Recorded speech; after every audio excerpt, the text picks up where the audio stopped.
اللهم صل على محمد وآل محمد. اعوذ باللہ من الشیطان اللعین الرجیم. بسم اللہ الرحمن الرحیم. رب اشرح لی صدری ویسر لی امری واحلل عقدۃ من لسانی یفقهوا قولی. ان اللہ وملائکتہ یصلون علی النبی یا ایھا الذین آمنوا صلوا علیہ وسلموا تسلیما.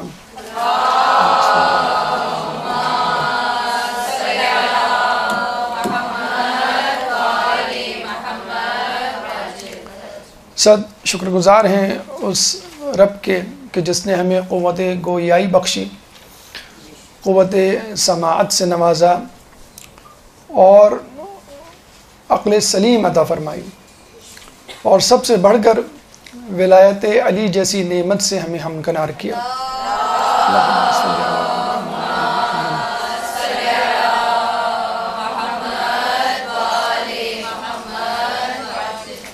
ہم اس مکتبہ فکر سے تعلق رکھتے ہیں کہ جو توحید، نبوت اور قیامت کے ساتھ ساتھ ولایت یعنی امامت اور خدا کے عدل کا قائل ہے.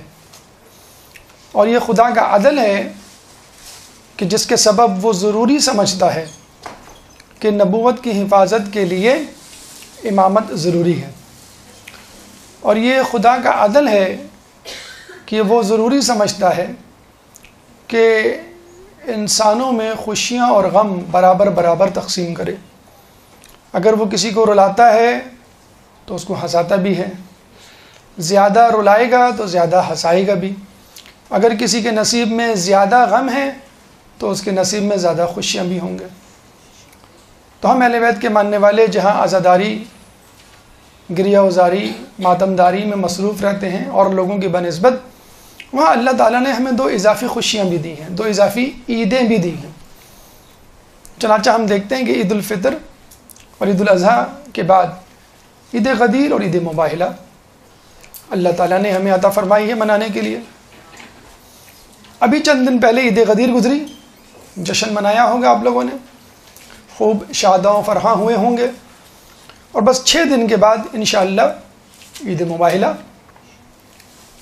آپ کے سامنے، پھر دوبارہ خوشی کا دن اور خوشی کے لمحات.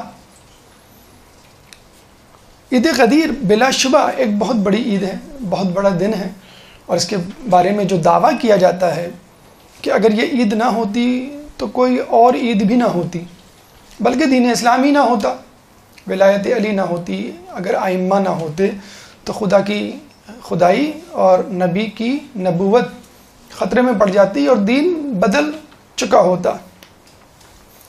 جیسا کہ ہم نے دیکھا کربلا کے واقعے سے پہلے کس طرح دین تبدیل ہو رہا تھا، اور پھر یکایک لوگوں کو ہوش آیا. لوگ یہ کہتے ہیں کہ عید غدیر غلط ہے، واقعہ غدیر ہوا نہیں تھا، اگر ہوا تھا تو اس طرح نہیں جس طرح آپ بتلاتے ہیں، یا ہمیں سمجھ نہیں آتا کہ مولا کے کیا معنی، اعلان غدیر کیا ہے، جانشینی رسول کس کے لیے سزاوار تھی. تو ہم ان لوگوں سے یہ کہتے ہیں کہ جس کو واقع مباہلہ یا پیغام عید غدیر سمجھ میں نہیں آیا وہ واقع مباہلہ کو پڑھ لیں.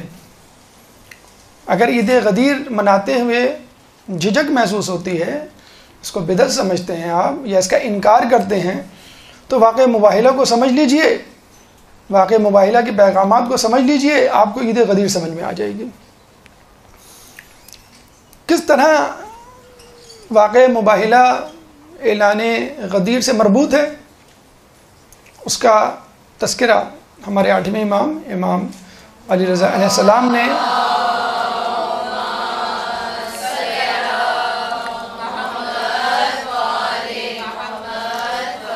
مامون کے دربار میں کیا کہ جب اس نے پوچھا کہ آپ قرآن سے ثابت کر سکتے ہیں کہ رسول اللہ کے بعد سب سے افضل صحابی علی ہیں، تاکہ لوگ بھی تسلیم کر لیں کہ اعلان ولایت علی کو زیب دیتا ہے، جانشین کا حق علی کے لیے تھا.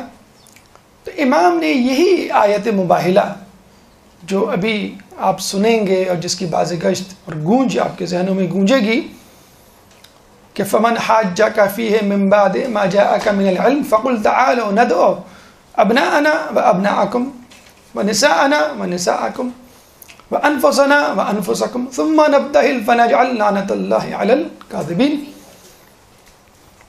اور امام نے یہ کہا اس میں جو انفسنا ہے، آیت مباہلہ آپ کو یاد ہوگی، اس میں جو انفسنا ہے اس میں علی مصداق ہیں. کیوں؟ سب کو معلوم ہے، یہ حقیقت تشت ازبام ہے کہ واقع مباہلہ میں نساءنا کی مصداق جناب سیدہ، ابناءنا کی مصداق جناب حسنین، اور انفسنا کی مصداق علی ہیں. تو اللہ کے رسول کے پاس آپشن تھا کہ وہ 1,00,000 سے زیادہ اصحاب میں کسی کو بھی اپنا نفس رسول چن لیتے، منتخب کر لیتے اور لے جاتے. اللہ کے رسول نے فقط علی کا انتخاب کیا. چنانچہ یہ آیت دیکھیں 6,666 یا کم و بیش 6,500 آیات قرآنی موجود ہیں. اور یہ بھی کہا جاتا ہے کہ جو آیت یا ایھا الذین آمنوا سے شروع ہوتی ہے اس کا پہلا مصداق علی ہے، جس میں مسلمانوں کی تعریف کی گئی ہے اس کا پہلا مصداق علی ہے، پھر باقی سب ہیں. ان تمام آیات کو چھوڑ کر امام نے آیت مباہلہ کا انتخاب کیا. آیت مباہلہ میں جو انفسنا ہے وہ علی پر دلالت کرتی ہے، لفظ علی پہ دلالت کرتا ہے، اسی لیے ہم سمجھتے ہیں کہ خلافت کا حق علی کا تھا، کیونکہ اس آیت کے سبب ان کی فضیلت تمام اصحاب پر ثابت ہو گئی.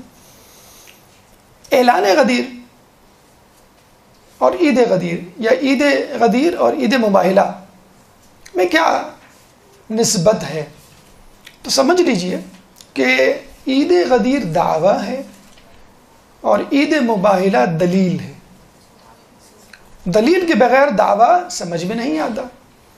اعلان غدیر میں، عید غدیر میں اللہ کے رسول نے دعویٰ کیا من کنت مولا ہو فہذا علی مولا، کہ جس کا میں مولا اس کا علی مولا، میرا جانشین علی، میرا وزیر علی، میرے بعد تم لوگوں کا امام علی، تم لوگوں کا رہنما علی. کیوں؟ 6 دن کے بعد عید مباہلہ آئے گی، اس میں انفسنا کی تفسیر تشریح ڈھونڈ لیجئے گا. بس انفسنا کی جو تشریح یا تصدیق کرنے والا ہوگا یا جو شخص اس کا مصداق ہوگا وہی مولا کا بھی مصداق ہے. اور وجہ علی کو مولا کہنے کی کیا ہے؟ یہی ہے کہ علی کو انفسنا کہا گیا، نفس رسول کہا گیا. واقع مباہلہ عید غدیر سے، اعلان غدیر سے پہلے ہوا ہے.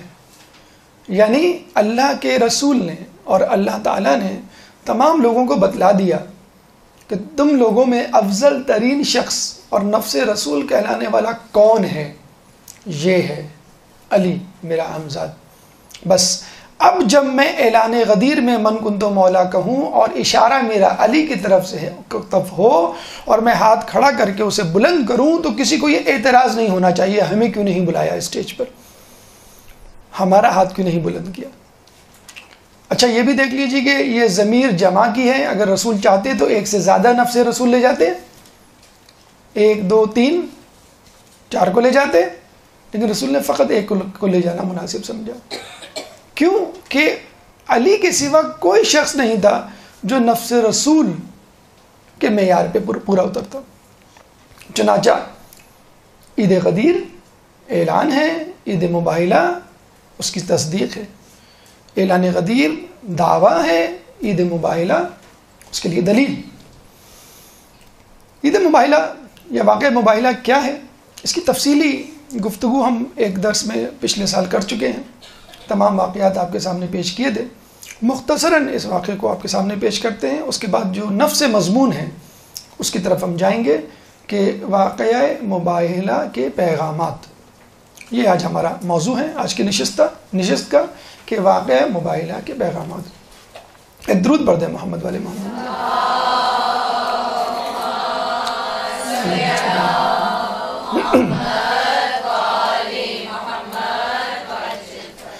نجران کے علاقے میں رہنے والے عیسائیوں کو رسول اللہ نے پیغام بھیجا اور اسلام کی دعوت دی. نجران اس وقت ایک سینٹر تھا، مرکز تھا، جس طرح آج کل ویٹیکن سٹی عیسائیوں کا مرکز ہے. تو اسی طرح نجران بھی 40,000 آبادی پر مشتمل، 40 ٹاؤنز، قصبوں پر مشتمل ایک شہر جہاں پہ عیسائی آباد تھے، اور وہ پوری دنیا میں واحد مرکز تھا جہاں پہ عیسائی تبلیغات، عیسائی تعلیمات جو ہے وہ پھیلائی جا رہی تھی، اور وہیں سے پوری دنیا میں مدینہ یہودیوں کا گڑھ تھا، ٹھیک، اور یہ دونوں گروہ، مدینہ میں یہودی، نجران میں عیسائی، اس لیے یہاں آ کے بیٹھے تھے کہ وہ انتظار کریں اس رسول کا جس کا تذکرہ ان کی کتابوں میں کیا جا چکا ہے۔ جب نجران کے عیسائیوں کو یہ خط ملا تو وہ بڑے حیران ہوئے، یہ کون شخص ہے جو ہمیں چیلنج کر رہا ہے کہ ہمارا مذہب غلط ہے، اور نہ صرف چیلنج کر رہا ہے بلکہ اپنے مذہب کی طرف دعوت دے رہا ہے۔ انہوں نے اپنے بڑے بڑے علماء سے رابطہ کیا، علماء نے شک کا اظہار کیا کہ کہیں یہ وہ رسول تو نہیں کہ جس کا تذکرہ ہماری کتابوں میں موجود ہے، اگر یہ رسول ہے تو ہمیں پھر اس کی بات پہ لبیک کہنا چاہیے۔ انہوں نے کہا ٹھیک ہے، ہم ایک وفد بھیجتے ہیں جو معلوم کرے گا کہ بھئی یہ کون ہے۔ شرجیل نامی شخص کو انہوں نے بھیجا، شرجیل نامی شخص جا کر، وہ بھی ان کا ایک عالم دین تھا، اس نے تمام تفصیلات جمع کی، رسول سے، حضرت عیسیٰ علیہ السلام سے متعلق گفتگو کی، اور واپس آ کے بتایا کہ بھئی یہ نشانیاں ہیں، لگتا تو یہ وہی شخص ہے، لیکن عجیب بات ہے کہ اسماعیل کی نسل سے ہیں۔ بس یہاں پر ان کی کینہ پروری، تعصب، ہٹ درمی آڑے آ گئی۔ انہوں نے کہا ہم اسماعیل کی نسل کے رسول کو نہیں مانتے، ہم تو اسحاق کی نسل سے ہیں، ہم اس کی نسل سے آنے والے نبی کو مانیں گے، بس۔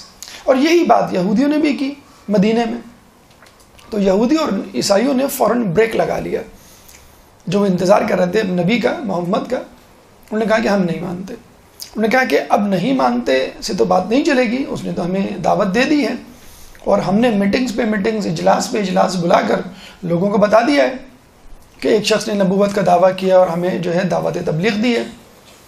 ہم کیا کہیں گے اب ایسا کرنا پڑے گا کہ ہمیں اس کے پاس جا کے بات کرنی پڑے گی اور اس کو جھوٹا ثابت کرنا پڑے گا، اور اپنے عوام کو منانا پڑے گا، ورنہ تمام عوام جس کو ہم کہہ چکے ہیں کہ ہم نبی کا انتظار کر رہے ہیں، وہ یہ نہ ہو کہ ہمارے روکنے کے باوجود اس رسول سے جا کے مل جائے۔ انہوں نے کہا یہ بات تو ٹھیک ہے۔ 40 لوگوں کا وفد بھیجا گیا،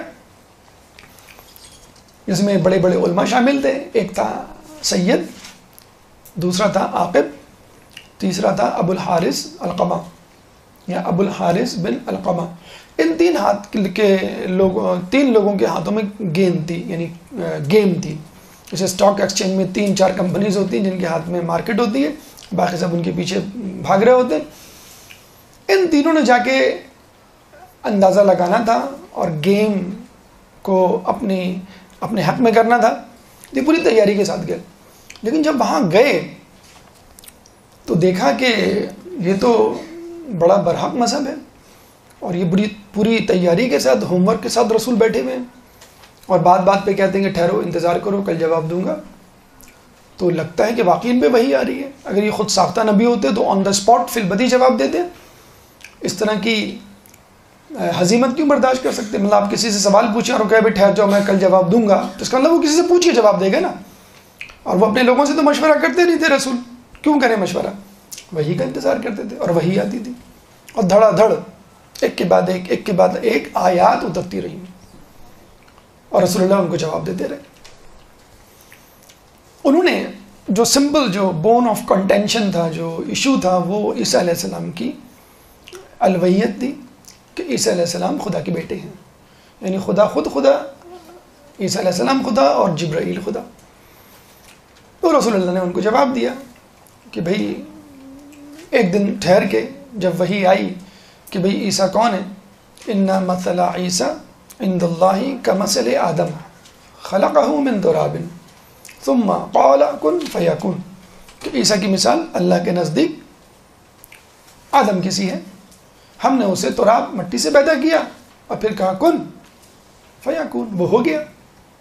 الحق من ربک، حق تمہارے رب کی طرف سے، ولا تکن من الممترین، تم شک کرنے والوں میں سے نہ ہو جانا۔ یہ جواب دے دیا، تشفی بخش جواب تھا، بہت ہی کلیئر کٹ جواب تھا، دو ٹوک جواب تھا، اتنی بہترین لاجک نہیں پیش کی جا سکتی تھی۔ اس کے باوجود انہوں نے ہٹ درمی کا اظہار کیا، امیجیٹلی جیسے انہوں نے ہٹ درمی کا اظہار کیا، اللہ نے کہا فمن حاجک فیہ من بعد ما جاءک من کہ اگر یہ کوٹ حجت نہیں کریں اس علم کے آنے کے بعد جو ہم نے ان کو پہنچایا ہے من العلم، ٹھیک ہے، پھر ان کو کہو کہ اپنے گھر والوں کو لائیں، ہم اپنے گھر والوں کو، اور پھر ہم ایک دوسرے پہ لعنت کریں اور اللہ کو کہیں کہ نیست و نابود کریں. اس کو ہم کہتے ہیں مباہلہ. تو رسول اللہ اس رنگ کے قرآن کی آیات میں ابناءنا ابناءکم، ہم اپنے بیٹوں کو لائیں، تم اپنے بیٹوں کو. رسول اللہ حسن و حسین کو، حسین ان کی گود میں، حسن ان کی انگلی پکڑے چلے آ رہے تھے. ونساءنا ونساءکم، ہم اپنی عورتوں کو، تم اپنی عورتوں کو، بی بی سیدہ ان کے پیچھے. وانفسنا وانفسکم، ہم اپنے نفسوں کو، تم اپنے نفسوں کو، حضرت علی ان کے پیچھے.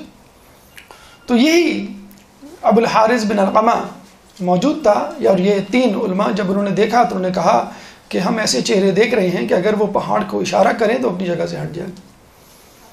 تم ان سے مباہلہ نہ کرنا، اگر مباہلہ کیا تو قیامت تک اس روئے زمین پر کوئی عیسائی باقی نہیں بچے گا، ہم سب ہلاک ہو جائیں گے. انہوں نے فوراً سمجھ لیا اور فوراً آ کے کہا کہ بھئی ہمیں مباہلہ نہیں کرنا ہے، اور ہم اس کے بدلے میں 2000 خلعت جوڑے دینے کے لیے تیار ہیں. کئی سو گھوڑے، کئی سو زرہیں، تلواریں، اور ایک مرتبہ نہیں، ہر سال دینے کے لیے ہم تیار ہیں. تو رسول اللہ نے ان سے یہ ڈیل کی اور یہ بات طے ہو گئی. اچھا، یہاں پہ ایک بات جو سنی سنائی ہے، پتہ نہیں اس میں سچ ہے کہ نہیں، ریفرنس اور پڑھی ہوئی بات نہیں، اس لیے ریفرنس کا سوال پیدا نہیں ہوتا، لیکن بہرحال سنی ہوئی بات ہے کہ جب ان سے کہا کہ کبھی کیسے پتہ چلے گا کہ آپ لوگ جو ہے وہ ہارے ہوئے لوگ ہیں، انہوں نے کہا کہ ٹھیک ہے، ہم جو ہے اپنے لباس کو پیچھے سے پھاڑ ڈالتے ہیں، اور جو بھی لباس پہنے گا اپنے پیچھے کے لباس کو کاٹ دے گا یا پھاڑ دے گا، تاکہ پتہ چلے کہ یہ وہ شخص ہے جو ہارا تھا، عیسائیوں میں سے یہ وہ شخص ہے. تو جو انگریزی کوٹ ہوتا ہے وہ پیچھے سے کٹا ہوا ہوتا ہے، پیچھے سے آپ نے دیکھا ہوگا کٹا ہوا ہوتا ہے. اچھا، اصل کوٹ اگر آپ انٹرنیٹ پہ جا کے دیکھیں، انکل سام لکھیں آپ تو کوٹ پیچھے کا جو ہوتا ہے پورشن وہ بہت دم کی طرح بہت لمبا سا ہوتا ہے، اور وہ اوپر تک، نیچے سے اوپر تک کٹا ہوا ہوتا ہے. بہرحال یہ انہوں نے کیا تھا، اور اس کے بعد وہ پھٹا ہوا لباس پہننے لگے تاکہ بتلانے کے لیے کہ ہم ہارے ہوئے لوگ ہیں. پوری عیسائی دنیا میں لوگ پھر اسی طرح کا لباس پہنتے رہے، اور آج مسلمان ان کی تقلید کرتے ہوئے اگر یہ بات سچ ہے تو پھٹا ہوا کٹا ہوا لباس پہن رہے. بہرحال یہ واقعہ مباہلہ تھا. لیکن جیسے کہ آپ کو معلوم ہے کہ انبیاء کے واقعات، ائمہ کی سیرت کے پہلو اس لیے نہیں ہوتے کہ ان کو جو ہے مزے لے کے، چٹخارے لے کے سنا جائے اور اللہ اللہ خیر صلی اللہ کہہ کے نشستن گفتن برخاستن کہہ کے اٹھ جائیے. یہ بچوں کی کوئی لوری تو ہے نہیں جس کو سنتے ہوئے ہم سو جائیں. کہانیاں بچوں کو سنائی جاتی ہیں سلانے کے لیے اور بڑوں کو جگانے کے لیے. لوگ سو رہے ہیں، مریں گے تو جاگیں گے، اس لیے مر جائیے مرنے سے پہلے. کس پر؟ اہل بیت پر. اہل بیت کی محبت میں مر جائیے.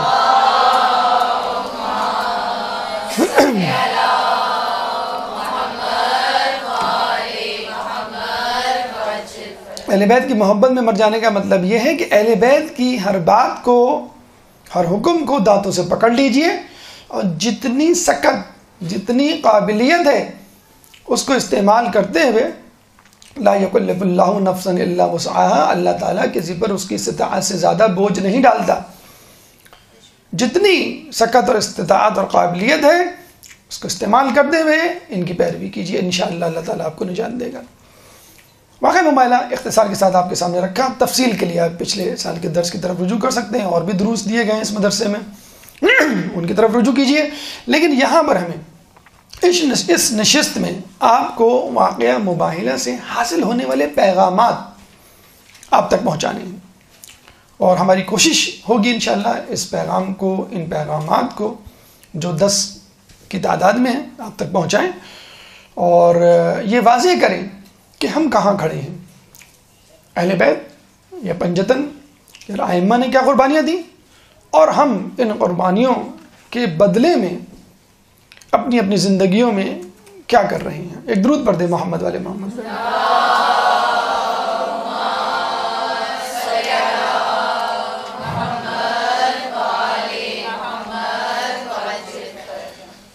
واقع مباہلہ کا پہلا پیغام تبلیغ دین کی اہمیت. دیکھیں، یہ جو عید غدیر ہے یا عید مباہلہ ہے یا واقعہ غدیر یا واقعہ مباہلہ ہے، یہ تو صرف کیک کٹنگ سیریمنیز ہیں. ایک اعلان ہوا اور اہل بیت کی فضیلت، اہل بیت کی منزلت، مرتبہ واضح ہوا. لیکن یہ جو آپ نے دیکھا ہوگا نا، اگر کسی فوجی کو بیج لگایا جاتا ہے، کسی اسٹوڈنٹ کو فرسٹ آنے پہ انعام دیا جاتا ہے، تو اس کے پیچھے ایک پوری کہانی ہوتی ہے. اس نے کس طرح اپنی راتیں سیاہ کی، کس طرح اپنی دوستیاں قربان کی، کس طرح اپنے مشاغل کو ایک طرف کیا، کس طرح ٹی وی سے منہ پھیرا، کس طرح غیر ضروری کاموں سے پرہیز کیا، اور کس طرح محنت و مشقت کر کے وہ اس مقام پر پہنچا. تو کیا فقط اس پیغام کو سن لینا اور واہ واہ کر دینا کافی ہے؟ جی نہیں. ہمیں دیکھنا ہے کہ اہل بیت نے اس دوران کتنا لمبا، کتنا کٹھن سفر طے کیا اور کن کن مراحل سے گزرے تو یہاں پہنچے. خود رسول اللہ کی زندگی کو دیکھ لیجیے آپ. ایک لمحے چین سے نہیں بیٹھے اعلان غدیر تک، بلکہ اعلان غدیر کے بعد کہا گیا فسبح بحمد ربک واستغفر، بس اب تم اپنے رب کی تسبیح کرو. ابھی بھی فارغ نہ بیٹھو، ابھی بھی تسبیح کرتے ہوئے اس دنیا سے جاؤ. مکے میں تبلیغ کرتے رہے، اوجھڑی ڈالی گئی، تبلیغ کرتے رہے.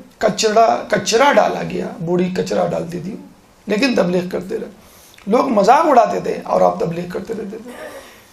مکے والوں نے مذاق اڑایا تو مکے سے باہر رستے میں کھڑے ہو جاتے، حج کے قافلے آنے والوں کو تبلیغ کرتے. تو مدینے والوں نے، جو مدینے سے آئے تھے حج کرنے کے لیے، اس زمانے میں اپنے اپنے حساب سے، اپنے اپنے مذہب کے اعتبار سے لوگ حج کیا کرتے تھے. 12 لوگوں نے اسلام قبول کیا، پھر 75 لوگوں نے اسلام قبول کیا. پھر کہا کہ آپ مدینے آئیے، مدینے میں آپ کو اچھا رسپانس ملے گا. وہاں کے لوگ تو آپ کے دیوانے ہو چکے ہیں، آپ کی خبریں وہاں پہنچ گئی ہیں. رسول وہاں پہنچے تو ماشاءاللہ جاتے ہی head of the Islamic State بن گئے.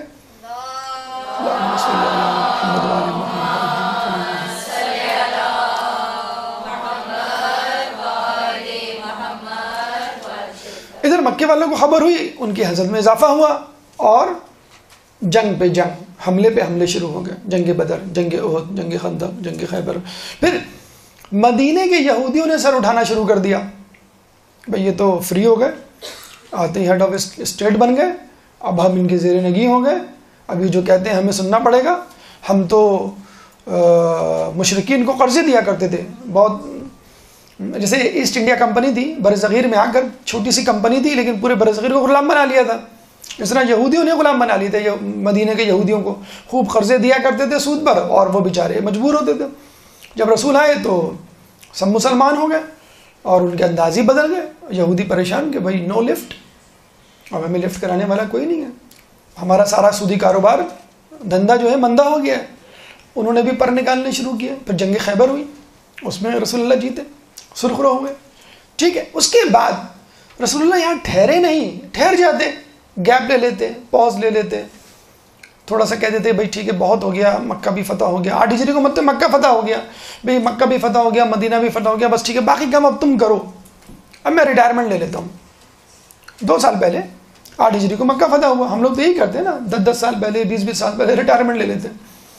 مغرب میں 60 سال کے بعد بوڑھے آدمی کو اولڈ ہومز میں، اور ہمارے یہاں 60 سال کے بعد بوڑھے آدمی کو مرجع تقلید بنا دیا جاتا ہے. وہاں انگلی پکڑ کے اولڈ ہومز میں، اور ہم اپنے مرجع تقلید کی انگلی پکڑ کے تقلید کرتے ہیں کہ تم ریٹائرمنٹ کی ایج پہ نہیں ہوئے ہو، اب تو تمہاری عقل جوبن پر آئی ہے، ہمیں تمہارے جسم کی نہیں، ہمیں تمہاری عقل کی ضرورت ہے. تو 2 سال تو رہ گئے تھے رسول اللہ کے یہاں سے جانے میں. لیکن دیکھیں آپ جوش ولولہ سیکھیے اپنے رسول سے. ہم جو ہے 2-4 لوگوں کو اسلام کی طرف راغب کر کے، یا خود راغب ہو کے بس کہتے ہیں بس بہت ہو گیا، اب کافی ہے، ضرورت نہیں ہے اب زیادہ پھیلانے کی، زیادہ پڑھنے کی، مدرسے جا کے کیا کرو گے، اور اب تو تمہاری ایج نہیں رہی، جوانوں کی عمر ہوتی ہے وہ جا کے پڑھیں. تو وہ رسول کو بھی دیکھیں، وہ بھی تو آخر وقت تک بڑھاپے میں تبلیغ کرتے رہے. آس پاس کے اسٹیٹس کو خط لکھنا شروع کیے. کس کو اسٹیٹ کو خط لکھا انہوں نے؟ روم کو، فارس کو. اور رسول اللہ اکثر مکے والے کو کہا کرتے تھے کہ دیکھو میں جو پیغام لایا ہوں اس کو قبول کر لو، اگر کر لو گے تو فارس اور روم کی سلطنتیں تمہارے زیر نگی ہوں گی، تمہارے قدموں میں ہوں گی. تو وہ کیا کرتے تھے؟ کہتے تھے محمد ذرا آہستہ کہو، سن نہ لیں، وہ آئیں گے تو ایسی تیسی کر دیں گے ہماری، خدا را خاموش ہو جاؤ، تم بھی ڈوبو گے ہمیں بھی ڈوباؤ گے. نعوذ باللہ اس طرح مذاق اڑایا کرتے تھے رسول. دیکھیں رسول اللہ نے کر کے دکھایا. ہر اسلامی سلطنت کو خط لکھنا شروع کیا کہ ان کو معلوم تھا کہ میں حق پر ہوں، اور اسلام ان الباطل کان زہوقا جاء الحق وزهق الباطل، حق آ گیا، باطل مٹ گیا، باطل مٹنے کے لیے.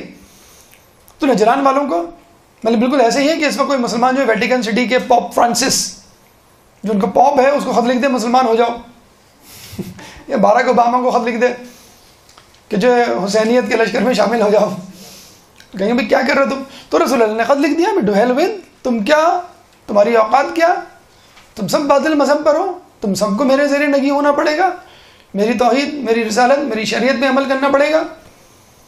رسول رکے نہیں، فتوحات پہ فتوحات. وَرَأَيْتَ النَّاسَ يَدْخُلُونَ فِي دِينِ اللَّهِ أَفْوَاجًا، اور تم جب دیکھو کہ لوگ جوق در جوق اسلام میں داخل ہو رہے ہیں، فَسَبِّحْ بِحَمْدِ رَبِّكَ، بس اب تم تسبیح کرو.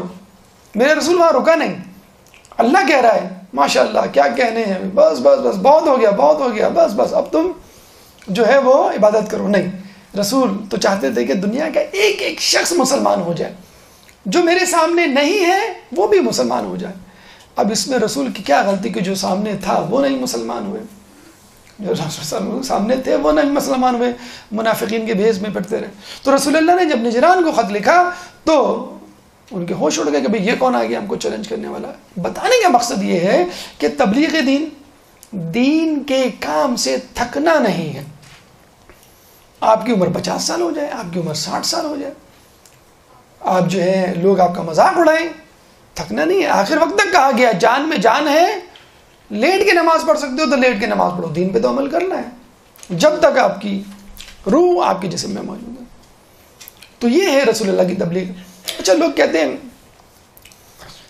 ہیں کہ تبلیغ تو ہم کر لیں، لیکن جب ہم تبلیغ کے لیے ٹائم نکالنا چاہتے ہیں تو ٹائم نہیں نکلتا. رسول اللہ نے شہاب ابی طالب میں 3 سال تک جڑی بوٹیاں کھائی تھیں، جڑی بوٹیاں، پتے کھا کے گزارا کیا تھا. بی بی ختیجہ کا انتقال جڑی بوٹی کھانے سے ہوا تھا. ملکۃ العرب تھی، وہ شاہانہ انداز تھا، لذیذ کھانے تھے، نرم بستر تھا، وہ سب قربان کر دیا. شہاب ابی طالب کی جڑی بوٹی کھانا شروع کر دیا 3 سال تک. ہم لوگ جو کہتے ہیں نا کہ ہمیں سمجھ میں نہیں آتی بعض اوقات اہل بیت کی باتیں، کیونکہ ہمارا لائف سٹائل وہ نہیں ہے نا. رسول ہر وقت دعوت و تبلیغ میں لگے رہتے تھے، عبادت بھی پوری کرتے تھے، کوئی مستحب بھی نہیں چھوڑتے تھے. ہمارے پاس تو ٹائم ہی نہیں ہوتا. کیوں ٹائم نہیں ہوتا؟ ہم نے اپنا روٹین ایسا بنایا ہوا ہے.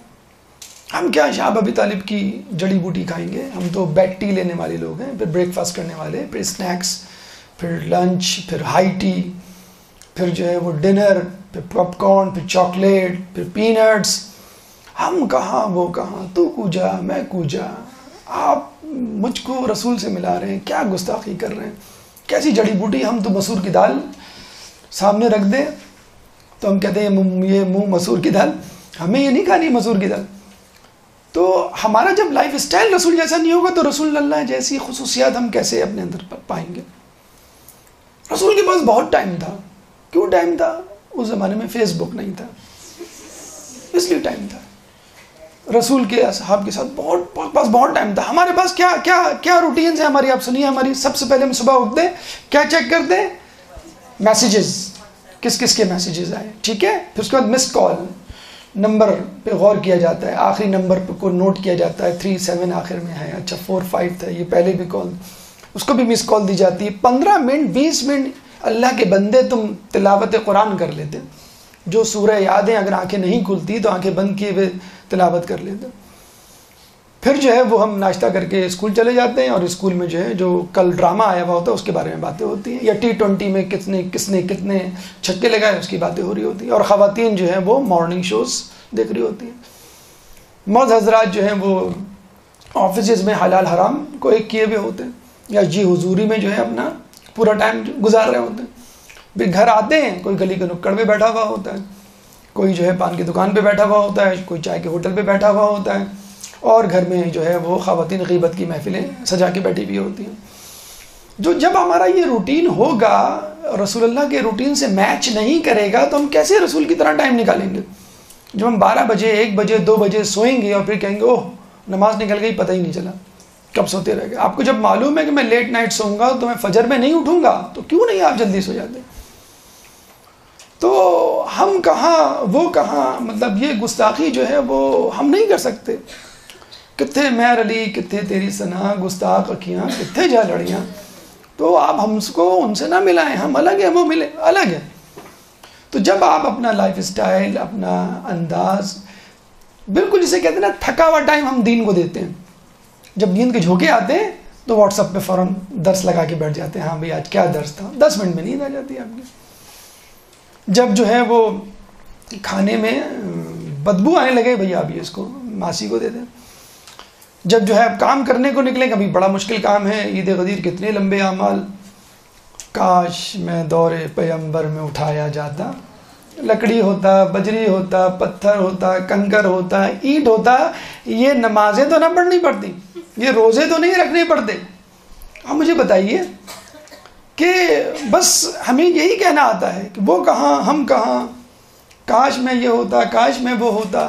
اور جب جنت میں، جنت کی کھڑکی سے باہر بیٹھ کے اہل بیت کو دیکھیں گے، آپ وہاں ہم وہاں، جہاں آپ مطلب آپ جہاں ہم وہاں. اہل بیت ہمیں بلا لیجئے. ارے بھائی میں جن راستوں پہ چل کر جنت میں پہنچا ہوں تم اس راستے پہ کیوں نہیں چلے؟ رسول اللہ کا راستہ، ائمہ کا راستہ، صراط مستقیم کا راستہ ہے نا. اب آپ کہیں میں اس راستے پہ نہیں چلوں گا اور جنت میں پہنچ جاؤں گا. کیسے پہنچیں گے آپ؟ کوئی شارٹ کٹ ہوگا کیا جنت کا؟ کیا اوپر سے پہنچ جائیں گے، دائیں بائیں سے پہنچ جائیں گے؟ آپ کو تو اسی راستے پہ چلنا ہے نا، جہاں رسول چلے، جہاں امام چلے، اسی کے پیچھے پیچھے چلنا ہے. یہ الگ بات ہے. راستے میں آنے والا پہلا کانٹا رسول کو چبھے گا. راستے میں آنے والا پہلا آگ کا دریا علی عبور کرے گا، آگ بجھا دے گا. بس آپ کو آگ کی راکھ پہ قدم رکھنا ہے. مجھے بتائیے ہمیں کیا مشکلات ہیں ائمہ کے مقابلے میں؟ رسول آزمائشیں تو وہ ڈھا چکے، وہ گزر چکے، ختم کر چکے. اب تو وہ آگ بجھا کے جو دھواں اٹھ رہا ہے بس اس میں سے گزرنا ہے آپ کو. آگ میں سے کہاں گزرنا ہے؟ مجھے بتائیں کون آپ کے سر پہ تلوار لے کے کھڑا ہوا ہے؟ کون نماز پڑھتے ہوئے اوجھڑی آپ کے منہ پہ ڈال دیتا ہے؟ مجھے بتائیں. رسول کے ساتھ تو یہ سب کچھ ہوا. تو خدا را جاگ جائیے. اگر آپ چاہتے ہیں اس عید مباہلہ کو منائیں، اس عید غدیر کو منائیں، تو خدا را اس کو کیک کٹنگ سیریمنی نہ سمجھے کہ رسول آئے اور کیک کاٹ کے چلے گئے اور اہل بیت کو اعزازات دے کے چلے گئے. آپ دیکھیے اس کے پیچھے کتنی محنت شاقہ ہے. اس کا ذرا شمع تو بنیے، ایک ذرہ تو اس میں سے اٹھائیے. تھوڑی بہت تکلیف تو کبھی تو برداشت کیجیے. تو اس عید کے لمحات میں کم از کم یہ سوچیے کہ جو رسول نے اہل بیت کو بتلایا کہ یہ انفسنا ہیں، یہ ابناءنا ہیں، یہ جو ہے وہ نساءنا ہیں، یہ کون لوگ ہیں اور کس طرح اس مقام پر پہنچے. اس کے بعد لوگ اکثر یہ کہتے ہیں کہ بھئی ہم تبلیغ تو کرنا چاہتے ہیں لیکن کیا کریں، بڑی پرابلم ہوتی ہے. تبلیغ شروع کرتے نہیں ہیں اور پرابلمز کریٹ ہونا شروع ہو جاتی ہیں. ہم امی کو کہتے ہیں پردہ کریں، آپ پردہ نہیں کرتے ہیں. ابو کو کہتے ہیں داڑھی رکھیں، ابو داڑھی نہیں رکھتے ہیں. ہم بھائی کو کہتے ہیں بھائی نماز پڑھو، وہ نماز ہی نہیں پڑھتا. ہم کیا کریں؟ الٹا تو انہوں نے ہم پہ پابندی لگا دی ہے کہ بھئی تمہیں جو ہے وہ کوئی جانے کی، مدرسے جانے کی ضرورت نہیں ہے. تم جب سے مدرسے گئی ہو کہ جو ہے وہ پولیس مین کی طرح بن گئی ہو. اسی مباہلہ کی ایک آیت ہے، اس سے ریلیٹڈ آیت ہے، آیت نمبر 64 سورہ آل عمران. قل یا اہل الکتاب تعالوا الى کلمۃ سواء بیننا وبینکم. کہو اے اہل کتاب آؤ اس کلمے کی طرف جو ہمارے اور تمہارے درمیان مشترک ہے. اتنی بڑی حکمت اس آیت میں پوشیدہ ہے کہ سمجھ لیجئے امر بالمعروف و نہی عن المنکر کا سارا دار و مدار اسی پر ہے. کلمہ مشترکہ، ایسا کام، ایسی بات، ایسا نظریہ جو آپ کے اور اس شخص کے درمیان کامن ہو، جس کو آپ تبلیغ کر رہے ہیں. آپ شوہر کو تبلیغ کر رہی ہیں اور اس کو چائے وقت پہ نہیں ملتی، اس کے کپڑے وقت پہ استری نہیں ہوتے، آفس کے لیے آپ اس کو وقت پہ نہیں اٹھاتی، وہ کیسے آپ سے راضی ہوگا؟ اس کے بچوں کی تربیت صحیح نہیں ہو رہی ہے، وہ کیسے آپ کی بات سنے گا؟ بچہ باہر سے کھیلتا ہوا آتا ہے، امی آج آپ کو معلوم ہے آج میں نے جو ہے وہ 4 چھکے لگائے. بیٹا یہ سب باتیں کرنا، جلدی سے جاؤ وضو کرو نماز پڑھو. امی سنن تو لیں آپ. اور امی جو ہے 4 میں سے 2 چھکوں کی تفصیل سن لیں، اس میں کیا جائے گا، اس کا دل رکھ لیں گے آپ، پھر آپ کہتے ہیں جاؤ بیٹا نماز پڑھو، اب وقت ہو گیا نماز کا۔ گھر میں آپ کیا جاتی ہیں، بھئی آج اتوار ہے، آج مجھے مدرسہ جانا ہے، امی برتن آپ دھو لیے گا، یا آج کا کھانا آپ کے ذمہ، یا آج میرا ٹیسٹ ہے، آج تو نہیں ٹیسٹ ہے میرا تو 1 ہفتے سے ٹیسٹ ہے، میں تو 1 ہفتے سے کام نہیں کر رہی گھر کا، امی 1 ہفتے بعد میرا ٹیسٹ ہے اس لیے میں آج کروں۔ تو جب آپ اپنا بوجھ، مطلب آپ کام نہیں کر رہے ہیں دین کا، آپ کے گھر والے کام کر رہے ہیں، آپ تو بڑے مزے سے گھر میں بیٹھے ہوئے، بھئی مجھ سے کوئی کام کرنا کہ کیوں، میرا ٹیسٹ ہے، مجھ سے کوئی کام کرنا ہے، مجھے مجلس کی تیاری کرنا ہے، مجھ سے کوئی کام کرنا ہے نہیں، میں یہ کتاب پڑھ رہی ہوں، میں یہ درس سن رہی ہوں، تو فائدہ کیا میں اس دعوت و تبلیغ کا۔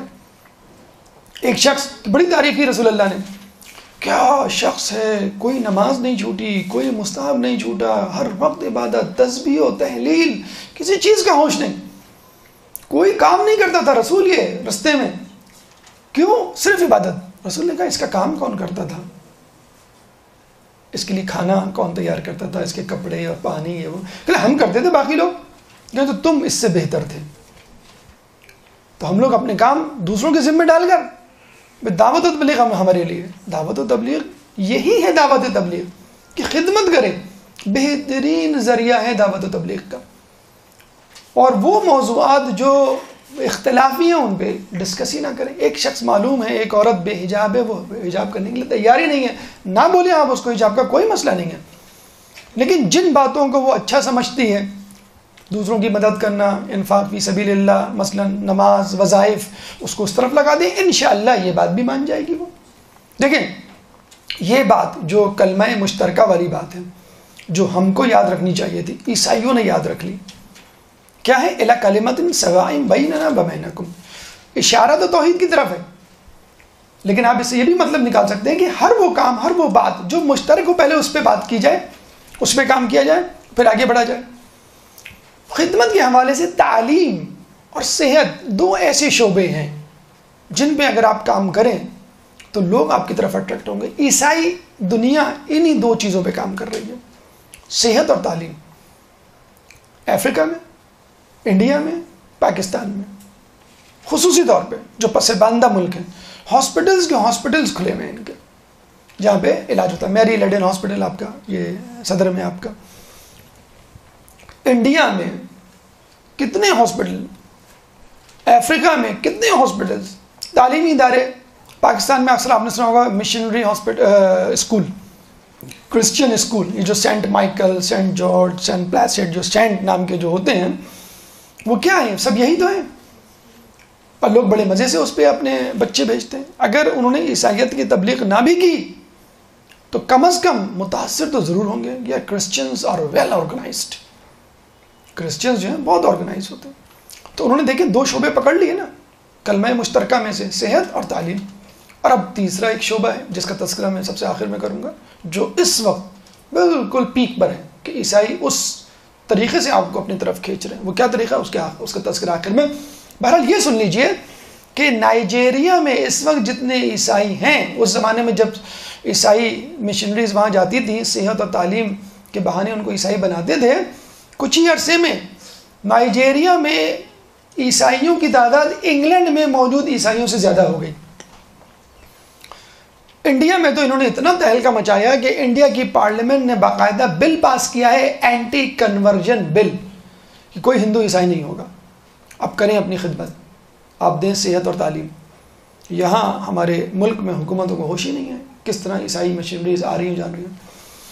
امریکہ بڑا مشہور ہے اس بات میں کہ بے دین ملک ہے، سیکولرزم وہاں پہ عام ہے، عیسائیت، یہودیت، اسلام کسی کا نام و نشان نہیں، وہ فقط سیکولرزم پہ بے وقوف بنایا جا رہا ہے آپ کو۔ کرسچین مشنریز کا نام سنا آپ نے، گروپس کرسچنز کے جاتے ہیں مختلف ملکوں میں، تبلیغات کرتے ہیں۔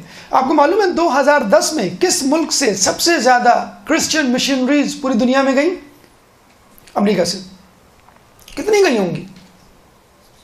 1000، 2000، 1,27,000 کرسچین مشنریز امریکہ سے روانہ ہوئی ہیں پوری دنیا میں اسلام کو نیست نابود کرنے کے لیے، عیسائیت پھیلانے کے لیے۔ 2010، 2011، 12، 13، 14، 15، 16، 17 کتنی نکل چکی ہوں گی مشنریز۔ آپ کو معلوم ہے ایک مشنری پہ کتنا خرچہ آتا ہے؟ $50,000 پر ایئر ایک مشنری پہ، ایک گروپ. $50,000 multiply by 1,27,000.